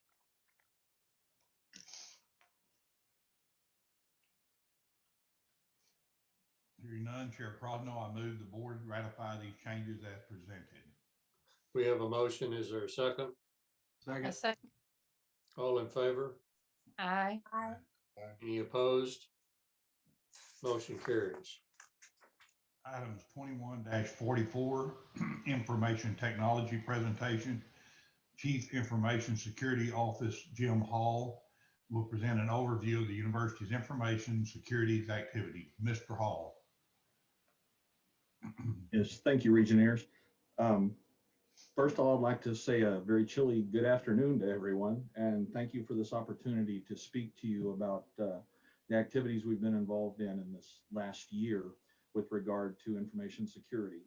Once again, our efforts are to comply with state requirements and to ensure the confidentiality, the integrity, and the availability of MSU-owned data, and to fulfill that charge to our most important element here, and that is our students, and to protect their information. Debbie, do you have my slides?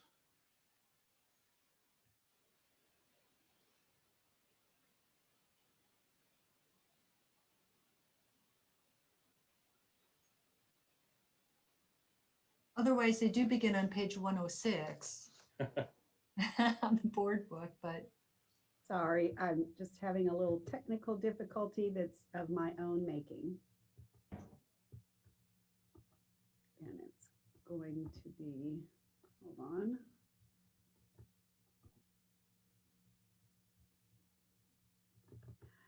And there you are. Thank you, Debbie. Welcome. Excuse me.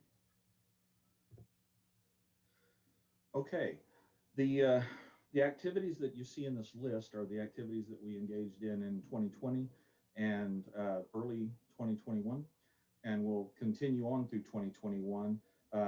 It's essentially a slide that says what I'm going to tell you. So if we can go to the next slide. In 2020, it's an even year, and every even year we file a state security plan with Texas DIR.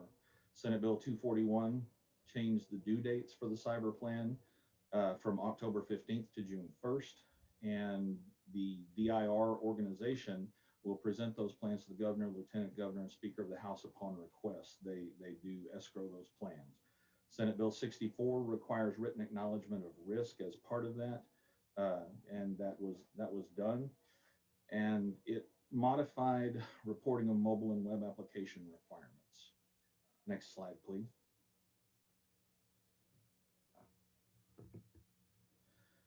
In 2020, we did a risk assessment against EAB, Maxient, Radius, Time Clock Plus, TK20, and Weave.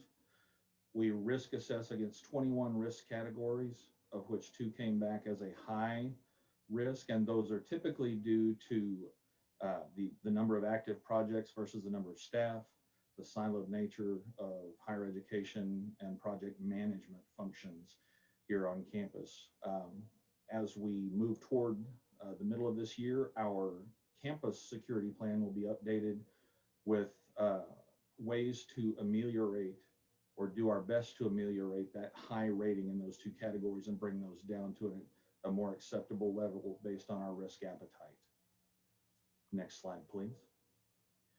Every month, we phish the campus. We send a simulated phishing message to the campus here. And for the last 6 months, we've seen about a 3.3 overall percent click rate. That's inclusive of faculty and staff. I can't tell you how proud I am of the campus community right now. The overall numbers United States wide for simulated phishing is closer to 4.5%. Some say it's closer to 5. We have ranged in the 3.3% range. And the nice thing about our simulated phishing is that if someone does make a mistake and click on one of the messages and opens the message and clicks the links in it, it doesn't just say, oh, you failed the test. It says, oops, you clicked a phishing link. Here's what you should have looked for. So it's an ongoing piece of our information security awareness training. So that has been very well received by the campus. It's not everybody's favorite thing, but it does do a good job of raising the awareness of the danger of internet connectivity in 2020, 2021. Next slide, please. As far as incidents, in 2019, there were 11 incidents that were managed by my office. In each case, a great deal of time is required to track down what has happened. A root cause determination is made, steps are taken to remediate the issue, and reports are written that detail what happened. In 2020, there were 0. There wasn't a single incident in 2020. And once again, I have to point out how proud I am of our campus community and helping us to protect and ensure our data stays in our own hands. Next slide, please, Debbie. The 2020 training campaign ended on December 31st. It's a required annual training per House Bill 3834. State agencies and local governments must complete annual cybersecurity awareness training, and the training has to be certified by the Texas Department of Information Resources. So there's a very specific set of information requirements that are a part of the training. Those that were not able to complete the training in that time frame by December 31st were given a second chance campaign that ended on January 31st, and I'm happy to report we have 100% compliance. Next slide, please.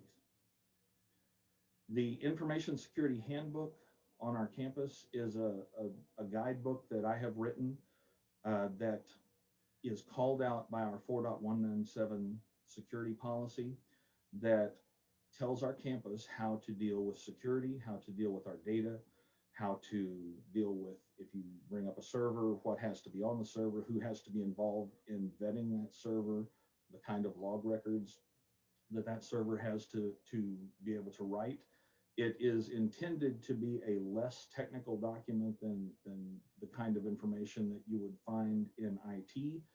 But unfortunately, due to the nature of the information in the document, it is relatively technical. But we worked with Dr. Carlston early on this year, or last year, on taking a read through of the latest version, and he gave us some very good suggestions about how we could make it more tenable for those who have to look at this document and use it by providing ballooned examples of what each section that was under discussion talks about, and maybe provide some more detailed examples in the text. It is a confidential document that will be posted inside our campus portal for faculty and staff to be able to better manage information on campus. Next slide, please, David. In 2020, we worked together with a wide range of campus departments to provide input to a continuity of operations plan that is being built right now, as well as an information technology disaster recovery plan. The continuity of operations plan is a much broader document than just IT, but we provided information with regard to mission essential functions in that document for information technology. And the disaster recovery plan is a subsection that IT has gone to great pains to document with click here, click here, click here type of instructions on how we can very quickly bring up Banner in our Flower Mound facility in case we have a problem here. Both of these documents are in the finalization and cleanup process. We have a new data center on campus. This data center is in compliance with all of the TAC 202 regulations, all of the PE series controls that are in the TAC 202 regulations. And this picture that I've provided for you here shows essentially the contents of our new data center. What you see on the front is the cold aisle. In the center where the lights are shining, you can see what we call the hot aisle. Typically those doors would be closed. Cool air is vented inside the racks from the front, vented out of the racks in the back, and then the hot air is ventilated from the room without ever venting it back into the cool supply. We have an FM200 clean agent fire suppression system. We have the required water cutoffs. We have the required electrical cutoffs in the building. We have the required notification and emergency lighting. So this is a huge step forward for information technology at Midwestern State University. The next slide shows you some of the things we've done this next year for network redundancy. With our Flower Mound facility, we have a hot site for our IBM Power AIX servers, which includes Banner INB, Oracle, our Banner 9 servers, our DegreeWorks servers. We have the same data here as we have there. Everything is replicated on a time schedule, and we're not talking hours, we're talking minutes. So Banner, the data that is replicated there is replicated every 5 minutes. And what we would do then in our planning solution is if something happens here, we remote in, we turn on the servers, we go through a documented process to bring them online, and the data as of the last 5-minute interval is right there. We have a TSM backup solution as well as the replication. TSM stands for Tivoli Storage Manager, and it takes what we call a forever incremental backup of all of those servers I just described to you. We have a node here in Wichita Falls. We also have a node in Flower Mound. They are also replicated. So we have multiple layers of replication now. Under current build, we have share replication. So we have a Z drive here where we share documents between departments. We have home drives for all of our users that are also replicated to Flower Mound. And we're building out a new web server in Flower Mound that will replicate our entire website to that location as well. And one of the things that could we go back just one moment, Debbie? I'm sorry. One of the things I'm most particularly proud of as far as information security and network redundancy is what you see at the bottom of this slide. When we built out the new data center, we built out network physical path redundancy. What you would have seen prior to December of 2019 would be one of these cores. You would see one of the cores on the right side of the slide with one connection to each of these locations. Now we have 2 cores at the center of our network with a 200 gigabit connection between them for fast data passing and multiple connections. You have a connection from each endpoint to each core. So if we could lose an entire core and stay online, we could lose one of the paths for each building and stay online. Okay, Debbie. For 2021, there's planned activity. We're working, as I said before, on the business continuity plan, the disaster recovery plan. Those will be continuing documents that are living from now on as we flesh them out and build new document sections into them. Cassie O'Brien on campus here is running a data standards working group with us, and we are bringing in all of the new information security requirements into the data standards documents for MSU so that all of our individuals around campus will look at data the same, will know what that data means under the context of that data standards document. There'll be another risk assessment in the October-November timeframe. We will continue on with security awareness training for the next annual plan. And there will be another information security plan that's filled out after the risk assessment in the next year. Next slide, Debbie. That's my presentation. I know I went through a lot of information very quickly. If there are any questions, I'll be glad to answer at this time. Are there any questions for Jim? So I Jim, just that wanted, was- oh, I'm sorry, Warren. I just want to mention that all of the regents were sent information recently about the security training that they need to go through in this spring. And two of our regents have already completed their training. So I wanted to commend Regent Fideli, who gets the prize for being the first one, and Regent Marks, who is a close second. So I know the rest of you, just like last year, will do what you're doing. And Montez is having some difficulty with his connection. And so our IT people are just great. They've made connections. So he is watching, just so you all will know. Right now, he just can't speak to you. So anyway, but our IT people have been great, working here yesterday to get us up for this meeting today. And Jim, I commend you, and Paul and everyone else on the team, Richard, who's here with us today. Thank you. Jim, I'll just say something. This is Tony Fideli. I'll just say, it's very impressive. Thank you. I mean, this is way over my head, but I appreciate what you and your team do. I mean, I know 0 incidents in 2020 is exceptional. So keep up the good work. And I know you're having to fight it literally every second of the day to make sure that our technical infrastructure stays safe. So just kudos from me to you and your staff. So thank you so much. Jim, how long have you been on staff here in Midwestern? Coming up on 28 years. 28 years. Well, we thank you very much for what you do. Thank you, sir. I wanted Jim to be here today just because we don't get enough chance to thank him. I mean, he's the guy here probably Christmas Day setting up stuff so that we can come back and be safe. So Jim, I thank you personally. I do have one really big beef with you though. I want the board to know that your phishing attack on me was to have me emailed by the city police about speeding on Taft. And I think that's just uncalled for. Who wouldn't click on that to find out how fast they were going? Anyway, your phishing attacks make you a very popular guy. I hope so. Our next item is 21-45 campus construction update. The board book includes project status reports, a report on smaller construction projects, and photographs of current projects. Mr. Owen will provide information regarding these projects. Kyle? Thank you, Chairman Ayers. Next slide, please. The largest project we have in progress is the Bridwell Activity Center in the old Daniel building.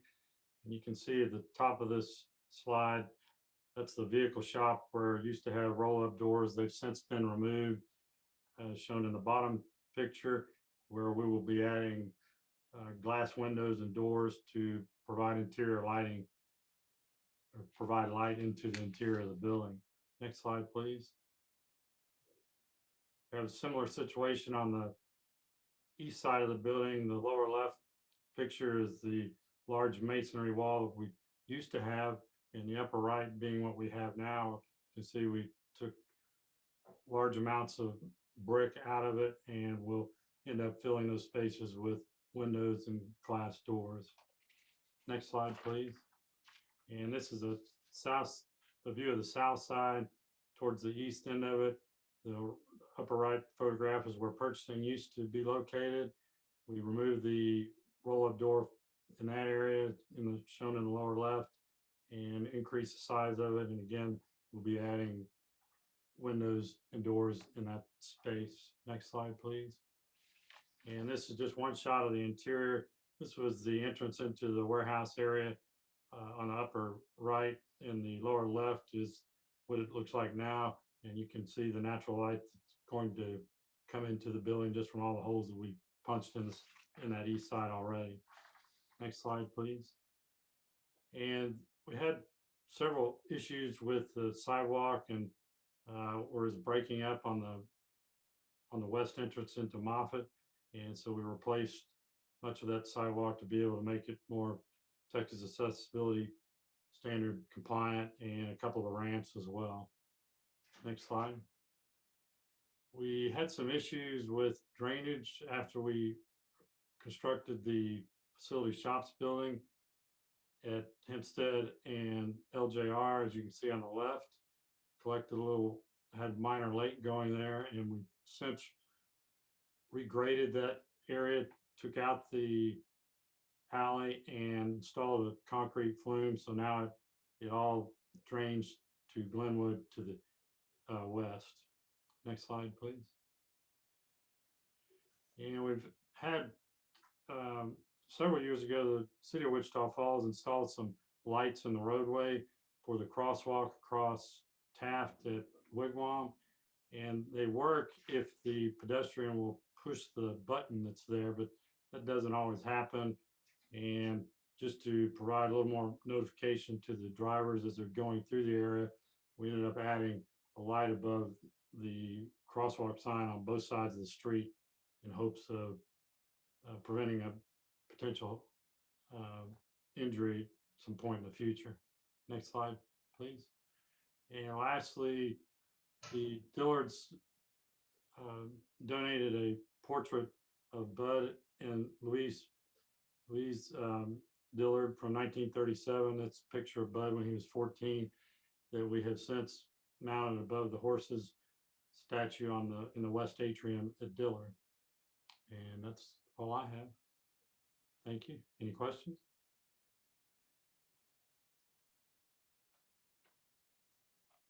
Thank you, Mr. Owen. Are there any other questions for Kyle? Kyle, are we on the right time frame for the Daniel building? It will be ready in the fall of next year. It will not be ready at the start of the semester. I expect it'll be more mid-semester timeframes. We ran into some underground issues that were not known till the as-built drawings didn't match the reality that was there. And so we had to step back and readdress those. And it cost us a little bit of time. Any other questions? Thank you, Kyle, for that report. Item 21-46, detention facility agreement. As shown in your board book, another detention facility agreement is recommended for the MSU property leased to the YMCA. Mr. Maka, please review this item with us. Yes, this is another detention facility agreement between the city. The city requires it. As you may know, the Family YMCA recently went through major renovations, and we did one of these back in 2018, but with the additional renovations necessitated a second one. And so again, the city requires this. So this is an agreement between the city of Wichita Falls, Midwestern University. We're involved because we own the property, and the YMCA leases the property from the university. And so they are also involved in the agreement. And as I said, we did one similar to this back in 2018. Any questions? Mary, I have one. How long is our lease to the YMCA? Well, it's ongoing. We review it periodically.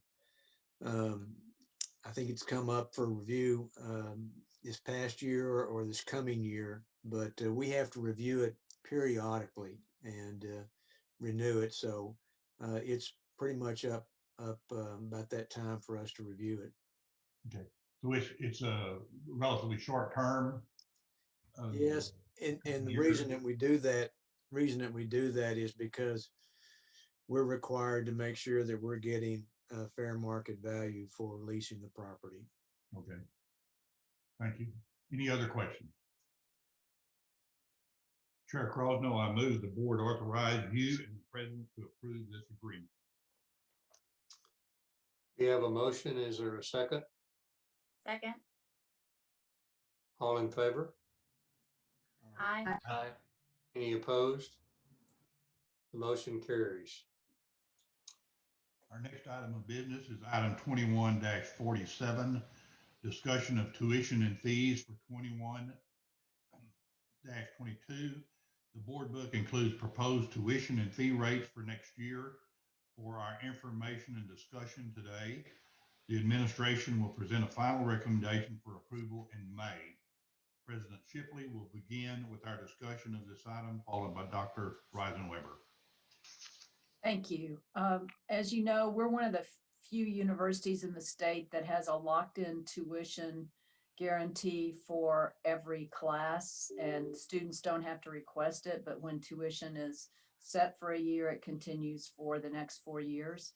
And so every year I come to you with a request that affects primarily the incoming students' tuition.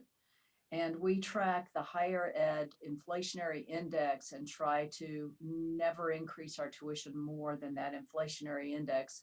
But we don't want to ignore it because it does reflect truly how our costs go up and how the cost of education goes up. And the inflationary index for this year is 1.9%. So we're requesting your consideration of a 1.9% increase for our incoming students only in tuition. And Dr. Reisenweber and Dr. Lamb go before the students to discuss this and the other increases that you see here, and she's going to take it. Dr. Reisenweber will take it from here unless you have questions for me. Yeah. Yes. So Dr. Lamb and I went to student government, and gosh, I think we had about 50 people on the Zoom call, and we reviewed this in depth with them.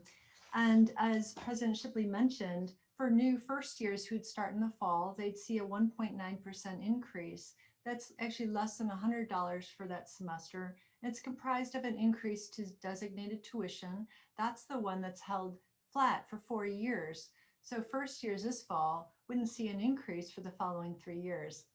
That's why, so if you were a sophomore coming this year, your increase is only 0.26% or $13.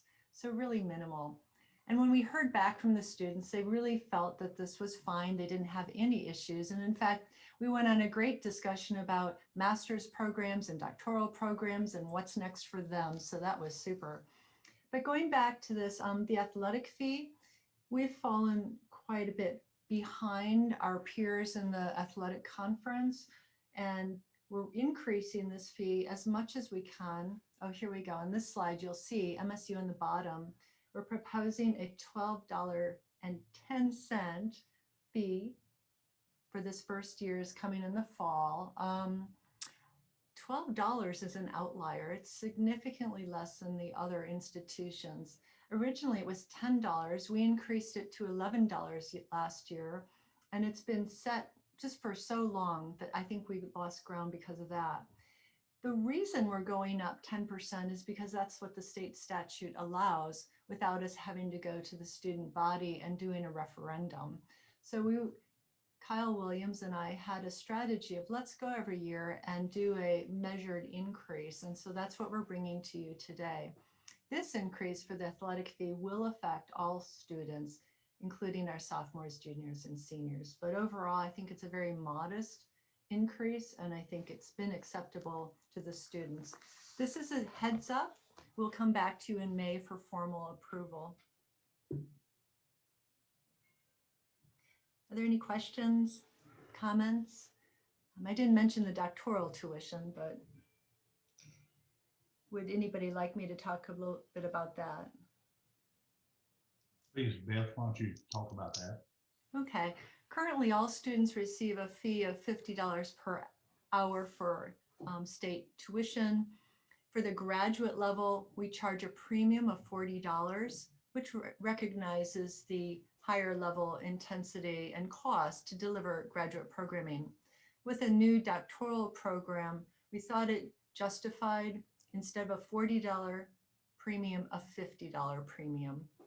And so that's why we're going to 50. And actually, there's state statute that only allows us to charge a maximum of $100.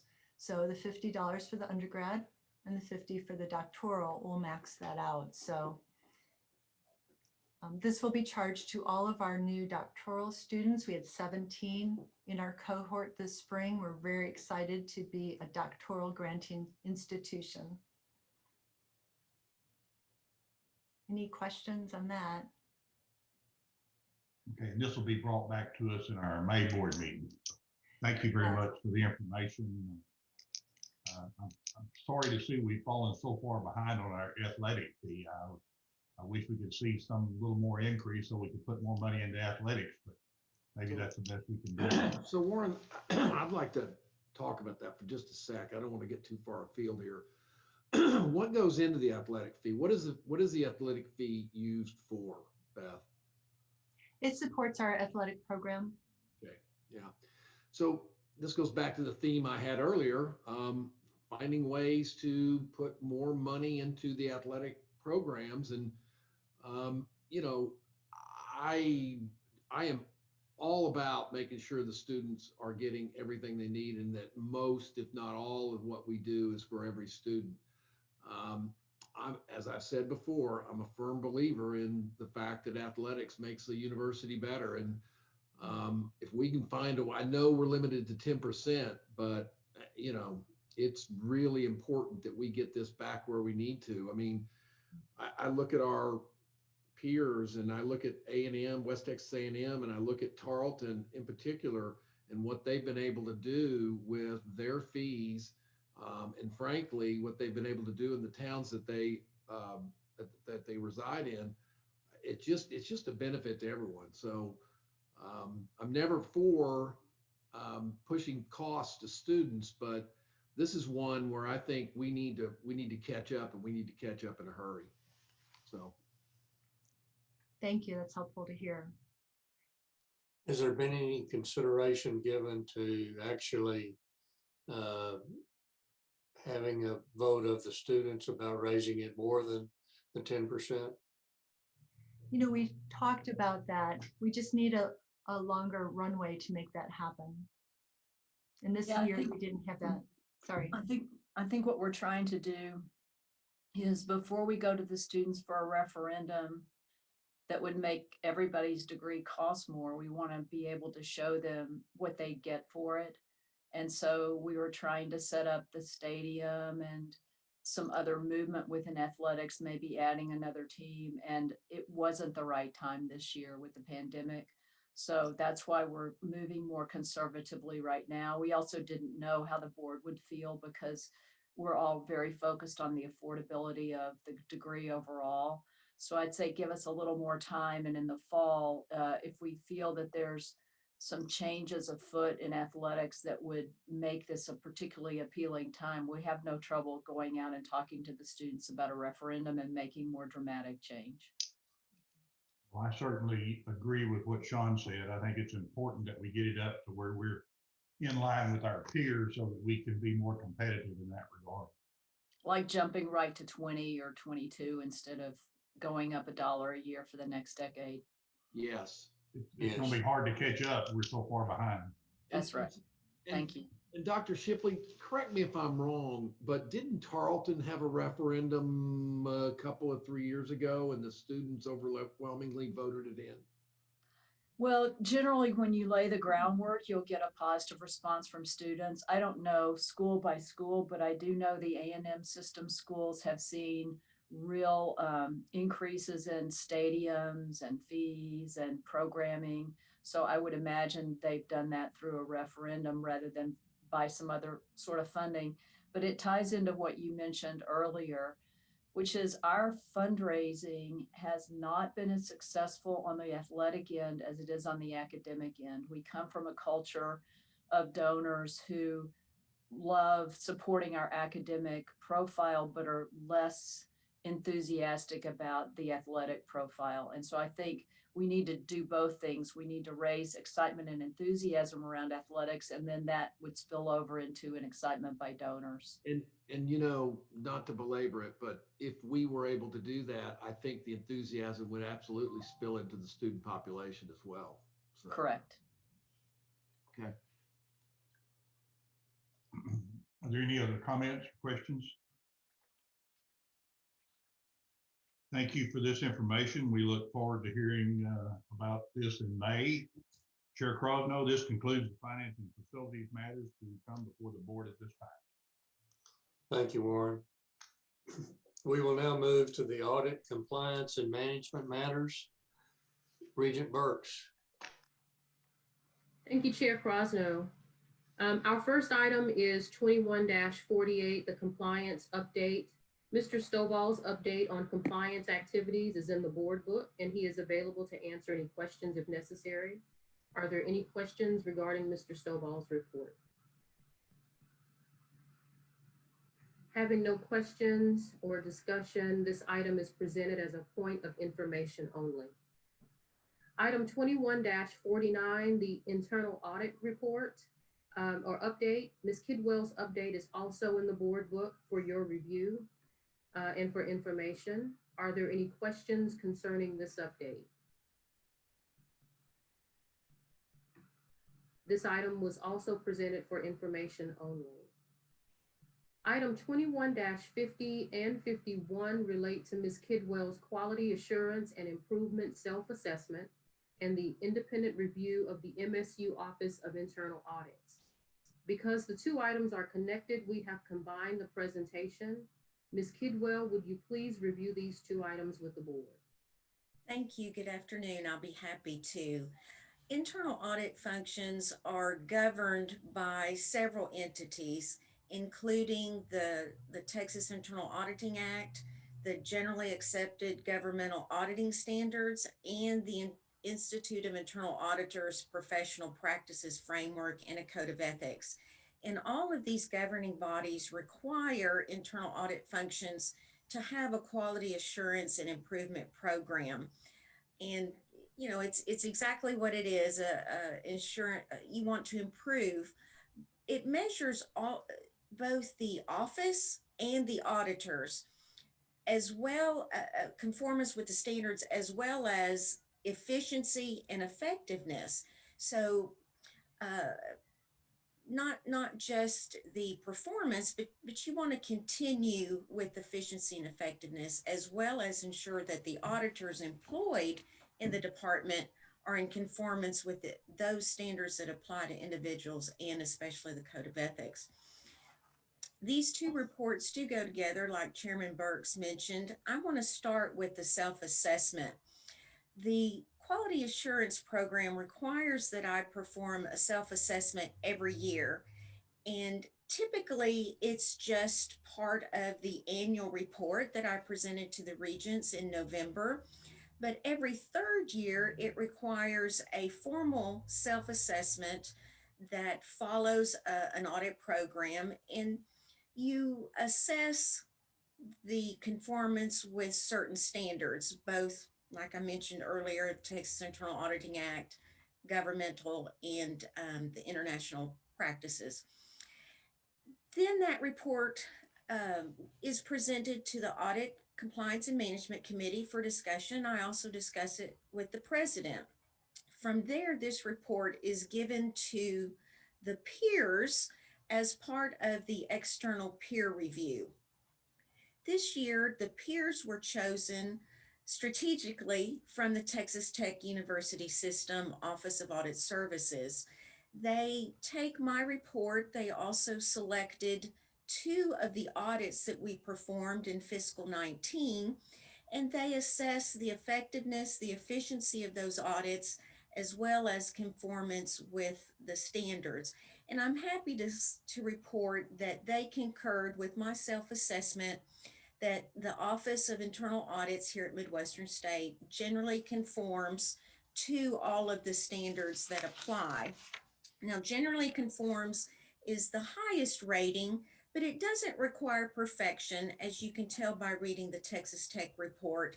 They do have some recommendations on how to strengthen both the work papers and other areas within the office, and I'm really grateful for their recommendations and their helpful hints.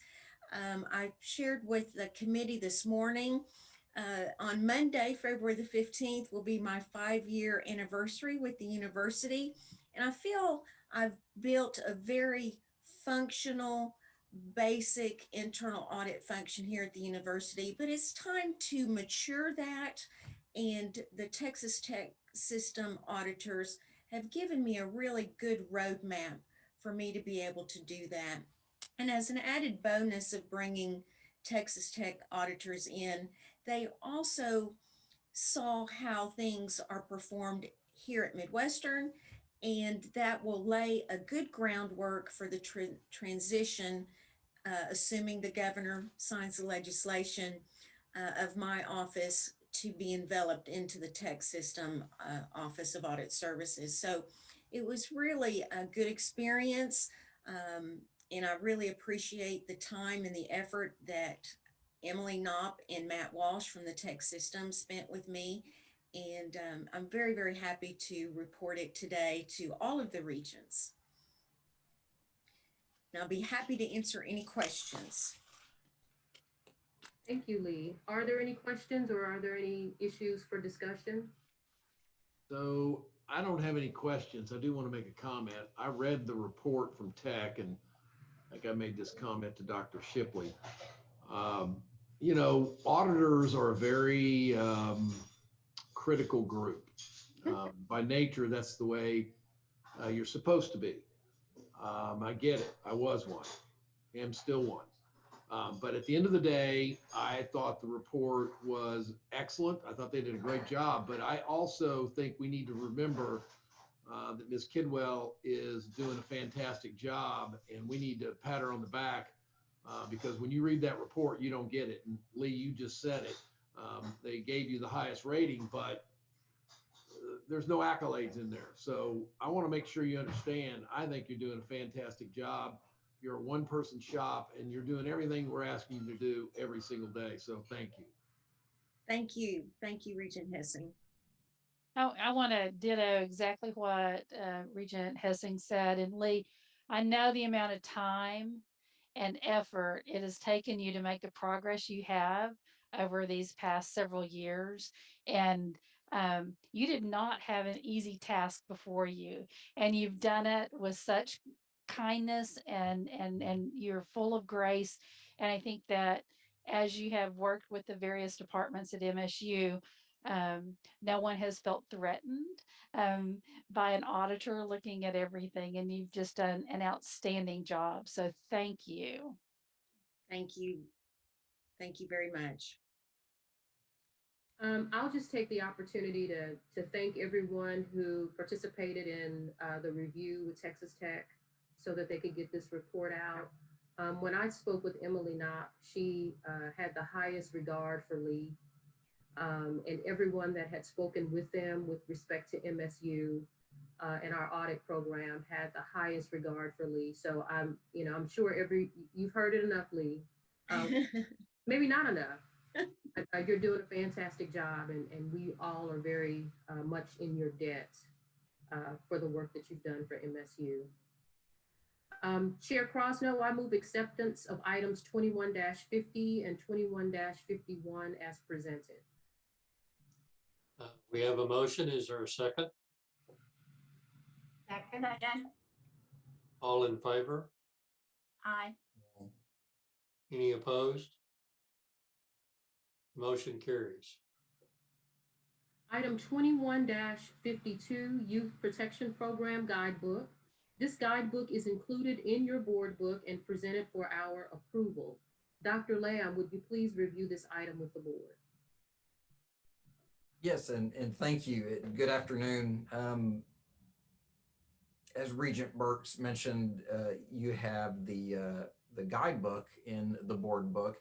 And this is a book that is a guidebook that supports policy 4.129, the protection of minor children on campus.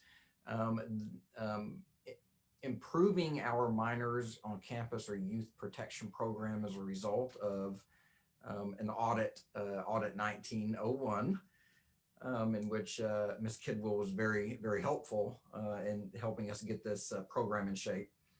The goal of the guidebook is to promote the safety of minors participating in campus programs. The guidebook itself provides requirements, resources, contact information, and processes, and forms, and just general issues. We modeled the guide after guidebooks from University of Texas at Austin and Rutgers. This guidebook has been presented to the faculty and the staff senates and receive feedback that has been incorporated. With that, would certainly entertain any questions or thoughts or concerns that you have. Are there any questions or is there any discussion for Dr. Lamb? Keith, this is Warren. I have one question. Most of the other youth protection type documents I've seen require 2 adults to be present at all time, and I think this one only requires 1. Should that be a concern for us, or do we think 1 is sufficient? You know, I think we're open to whatever, you know, whatever you all feel is best. I think that 1 is sufficient with the training that's required. Training is required that is approved through the Department of State Health Services, and we do background checks that are mandatory.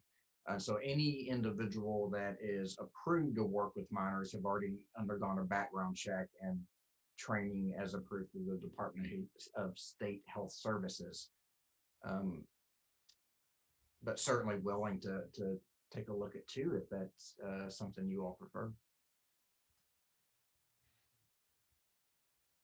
Yeah, I've just seen it in other youth protection stuff, and I thought I'd at least ask that question.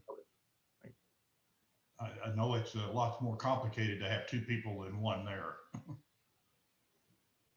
And it may have been buried in there, but does it specify that it needs to be like gender, the supervisor or the adult? It does not. Is that a concern? You know, I think just by the nature of the activities we do on campus, it typically is like gender. So I'm not concerned, but certainly not opposed to putting that in there in writing, because I think that's just naturally how our events typically occur. But no, That is something you remember when we did the Partners in Education Mentor program. It did have to be male, male, female, female, and I do think that's an important thing to have. It would add a layer of protection to the MSU staff, possibly. So how would we go about, where's Debbie? Making those changes or making that part of something that can be further discussed or changed before we make a motion on it? We could you all could approve the document with the understanding that Dr. Lamb would go back and look at these adjustments.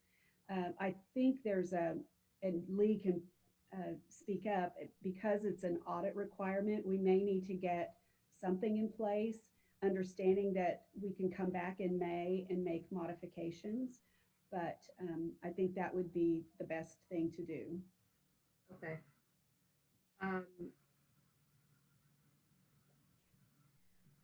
So would I be asking someone to move that we approve this guidebook with the understanding that Dr. Lamb will go back and make changes as required by or as requested by the board? Yes. Would that be the motion? Or can we soften the language so that they will consider it? Because there may be some other consequences that I certainly don't think the board wants to say do this without it really exploring both sides of the issue. That might be better wording, that the administration will consider the suggestions made by the Board of Regents and report back on those ideas in May. Okay, so then is there a motion that we approve this guidebook with the understanding that the administration will consider the suggestions made by the board and present that to us in May? Is there a motion? Regent Burks, why don't you just make that motion? Then I will make that motion. Okay, good. We have a motion. Debbie, do you want to read that back or tell us what it is again? That the Board of Regents will approve the document as presented with the understanding that the administration will consider the recommendations and suggestions made by the board and report back to the board in May on any changes that need to be made to this policy or this guidebook. Okay, we have a motion. Is there a second? Second. Any further discussions? All in favor? Aye. Any opposed? Motion carries. Item 21-53, interlocal cooperation agreements. 4 proposed agreements, 2 with the City of Wichita Falls and 2 with Wichita County are included in the board book and requires our approval. Mr. Maka, would you please review this item? Yes, thank you, Regent Burks. We have currently interlocal cooperation agreement with the City of Wichita Falls Police Department for policing services and municipal court services. But the remainders of these, we wanted to add some more services. Plus, in the meantime, our jurisdictional area has increased with the purchase of some property. So we needed to include that. But also out of, again, audits done by Ms. Kidwell, we wanted to add emergency management services in the event of disasters or whatever with the police department, with the City of Wichita Falls, and also with Wichita County, policing services with Wichita County, and also emergency management services with Wichita County, which we don't currently have. So as the agenda item says, there are in effect 4 agreements. 2 with the City of Wichita Falls, 1 for policing, municipal court services, 1 for emergency management, and then 2 with the Wichita County, 1 for policing services and 1 for emergency management services. And again, they come out of an audit and our best practices as well. Are there any questions or any discussion? Chair Crosno, I move approval of these agreements. We have a motion. Is there a second? Second. All in favor? Aye. Aye. Any opposed? Motion carries. Item 21-54, MSU Policies and Procedures Manual Changes. Updated policies 4.146, honorific and gift-related namings, and 4.197, information resources use and security policy, are presented for approval as described in the board book. Vice President Vidmar and Chief Information Security Officer Jim Hall are available if there are any questions regarding either of these policies. Are there any questions or any discussion? Then Chair Crosno, I move the board approve these policy changes as presented. We have a motion. Is there a second? Second. All in favor? Aye. Aye. Any opposed? Motion carries. Regent Birch, do you have anything more to present? Do not. Thank you. Our next item is 2155, the University Leadership Report. President Shipley. Thank you, Chair Crosno. I'd like to start by sharing what we anticipate in the legislative session and also how that might affect our budget planning. The base budgets filed by both the House and the Senate last month contained the 5% reduction in state support that was activated in the last biennium. We don't anticipate any other increase in state support that could be based on enrollment growth. And we expect to see an increase actually in the cost of employee health insurance for the university and for our employees. This makes consideration of some sort of salary increase especially important. We could also see a decline in state financial aid for students, which could impact their ability to attend MSU. As you know, our first generation numbers are continuing to increase, and that's going to mean investments in academic support, counseling, advising, and, as you've already seen, sophisticated software tools for tracking retention. And we don't yet know whether international students will be able to return to the U.S. as early as fall 2021, but we are aggressively recruiting them. Dual enrollment was dramatically down in 2021, and we're hoping it will pick up in the fall. And finally, we have a really strong group working on diversity, equity, and inclusion that will want to introduce some new vehicles for assuring greater diversity in our hiring practices, which may include additional costs. So as we build the 2022 and 2023 budgets, overall hiring will continue to be done much more slowly than in the past due to our continued need to shrink expenses in response to our potentially lower state support and revenues, the higher costs of services like technology, and flat or decreased enrollment. Despite these hurdles, there are many victories. First of all, we are very proud that not one employee has been laid off or furloughed during the pandemic. We have not lost a single academic program, department, facility, or athletic program. We're fiscally stable, and we have great appeal to our returning students. Those students have shown us that they're dedicated to our high-touch experience. And finally, the significant growth in the DFW area and Flower Mound campus has proven to be a vital vehicle for us. At the same time, however, those DFW students who are on our residential campus need to continue to grow in number or stay the same and not diminish on the basis of our having a new location. Now let's look at the legislative session in regard to the tech transition and the session that began on January 12th.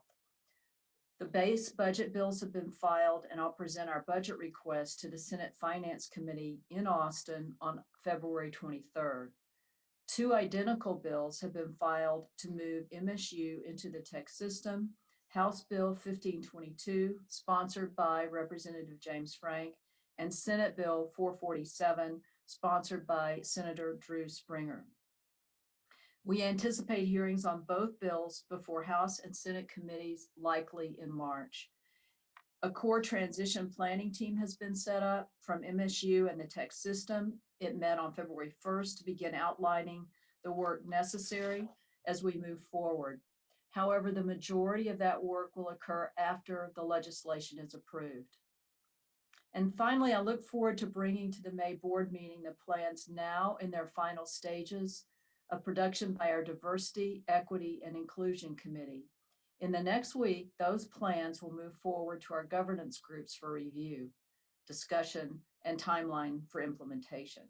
It is our hope that our campus environment, our policies, our processes, and our structures will become more inclusive and better able to welcome, serve, and benefit from the talents of all the individuals who make up our campus community. So in conclusion, I'd just like to point out that the pandemic has provided us with an opportunity for change. We're looking for options at every level to maximize the gifts of this moment and minimize the drawbacks. It's a time of tightening our budgets while expanding our capabilities. One short year from now, hopefully as part of the tech system, having survived a pandemic and thriving financially, MSU will be 100 years in existence and able to launch a centennial celebration with well-deserved pride. I'd be happy to take any questions on this presentation. Are there any questions of Dr. Shipley? Just one comment, Chairman. I did have an opportunity to read that enabling statute. Thank you, Debbie, for sending that out, or the link to it. I found it fascinating, and I just wanted to say thank you, Debbie and Barry, and whoever else worked on that to get that moving forward.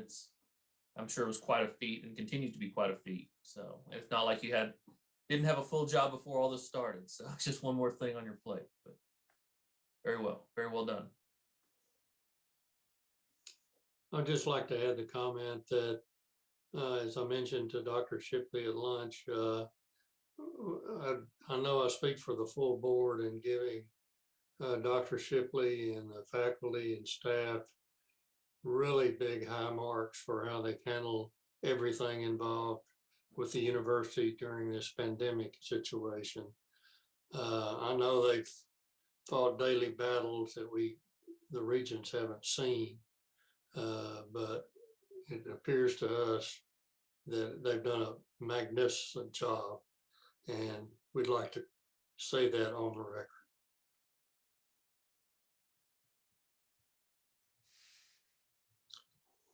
If there's nobody wishes to add anything else, we'll move to item 2156, which is the president's performance and compensation review, which will be done as normally done in May.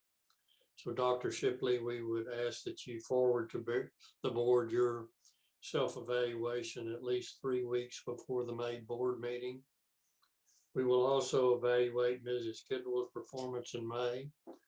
Lee, since we have your audit plan, annual report, and quality assurance reports, there's no need for you to provide anything more at this time. Does anybody have any questions about that? This item is presented as a point of information only. The Board of Regents will now go into executive session to discuss item 21-57A, consultation with attorney, item 57B, real property, and item 2157D, personnel matters, as allowed by Texas Government Code sections 551.071, .072, and .074. No action will be taken in executive session, and we will reconvene in open session when the executive session concludes. For the record, the date is February 11, 2020, and the time is 2:18. Thank you.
Now, the closed session is complete. The only items discussed were the items announced and no votes were taken. This concludes the regular business to come before the board today. Our next meeting will be Thursday, May the 6th. Thank you again for your participation and your discussion and your questions in our meeting today. We are adjourned.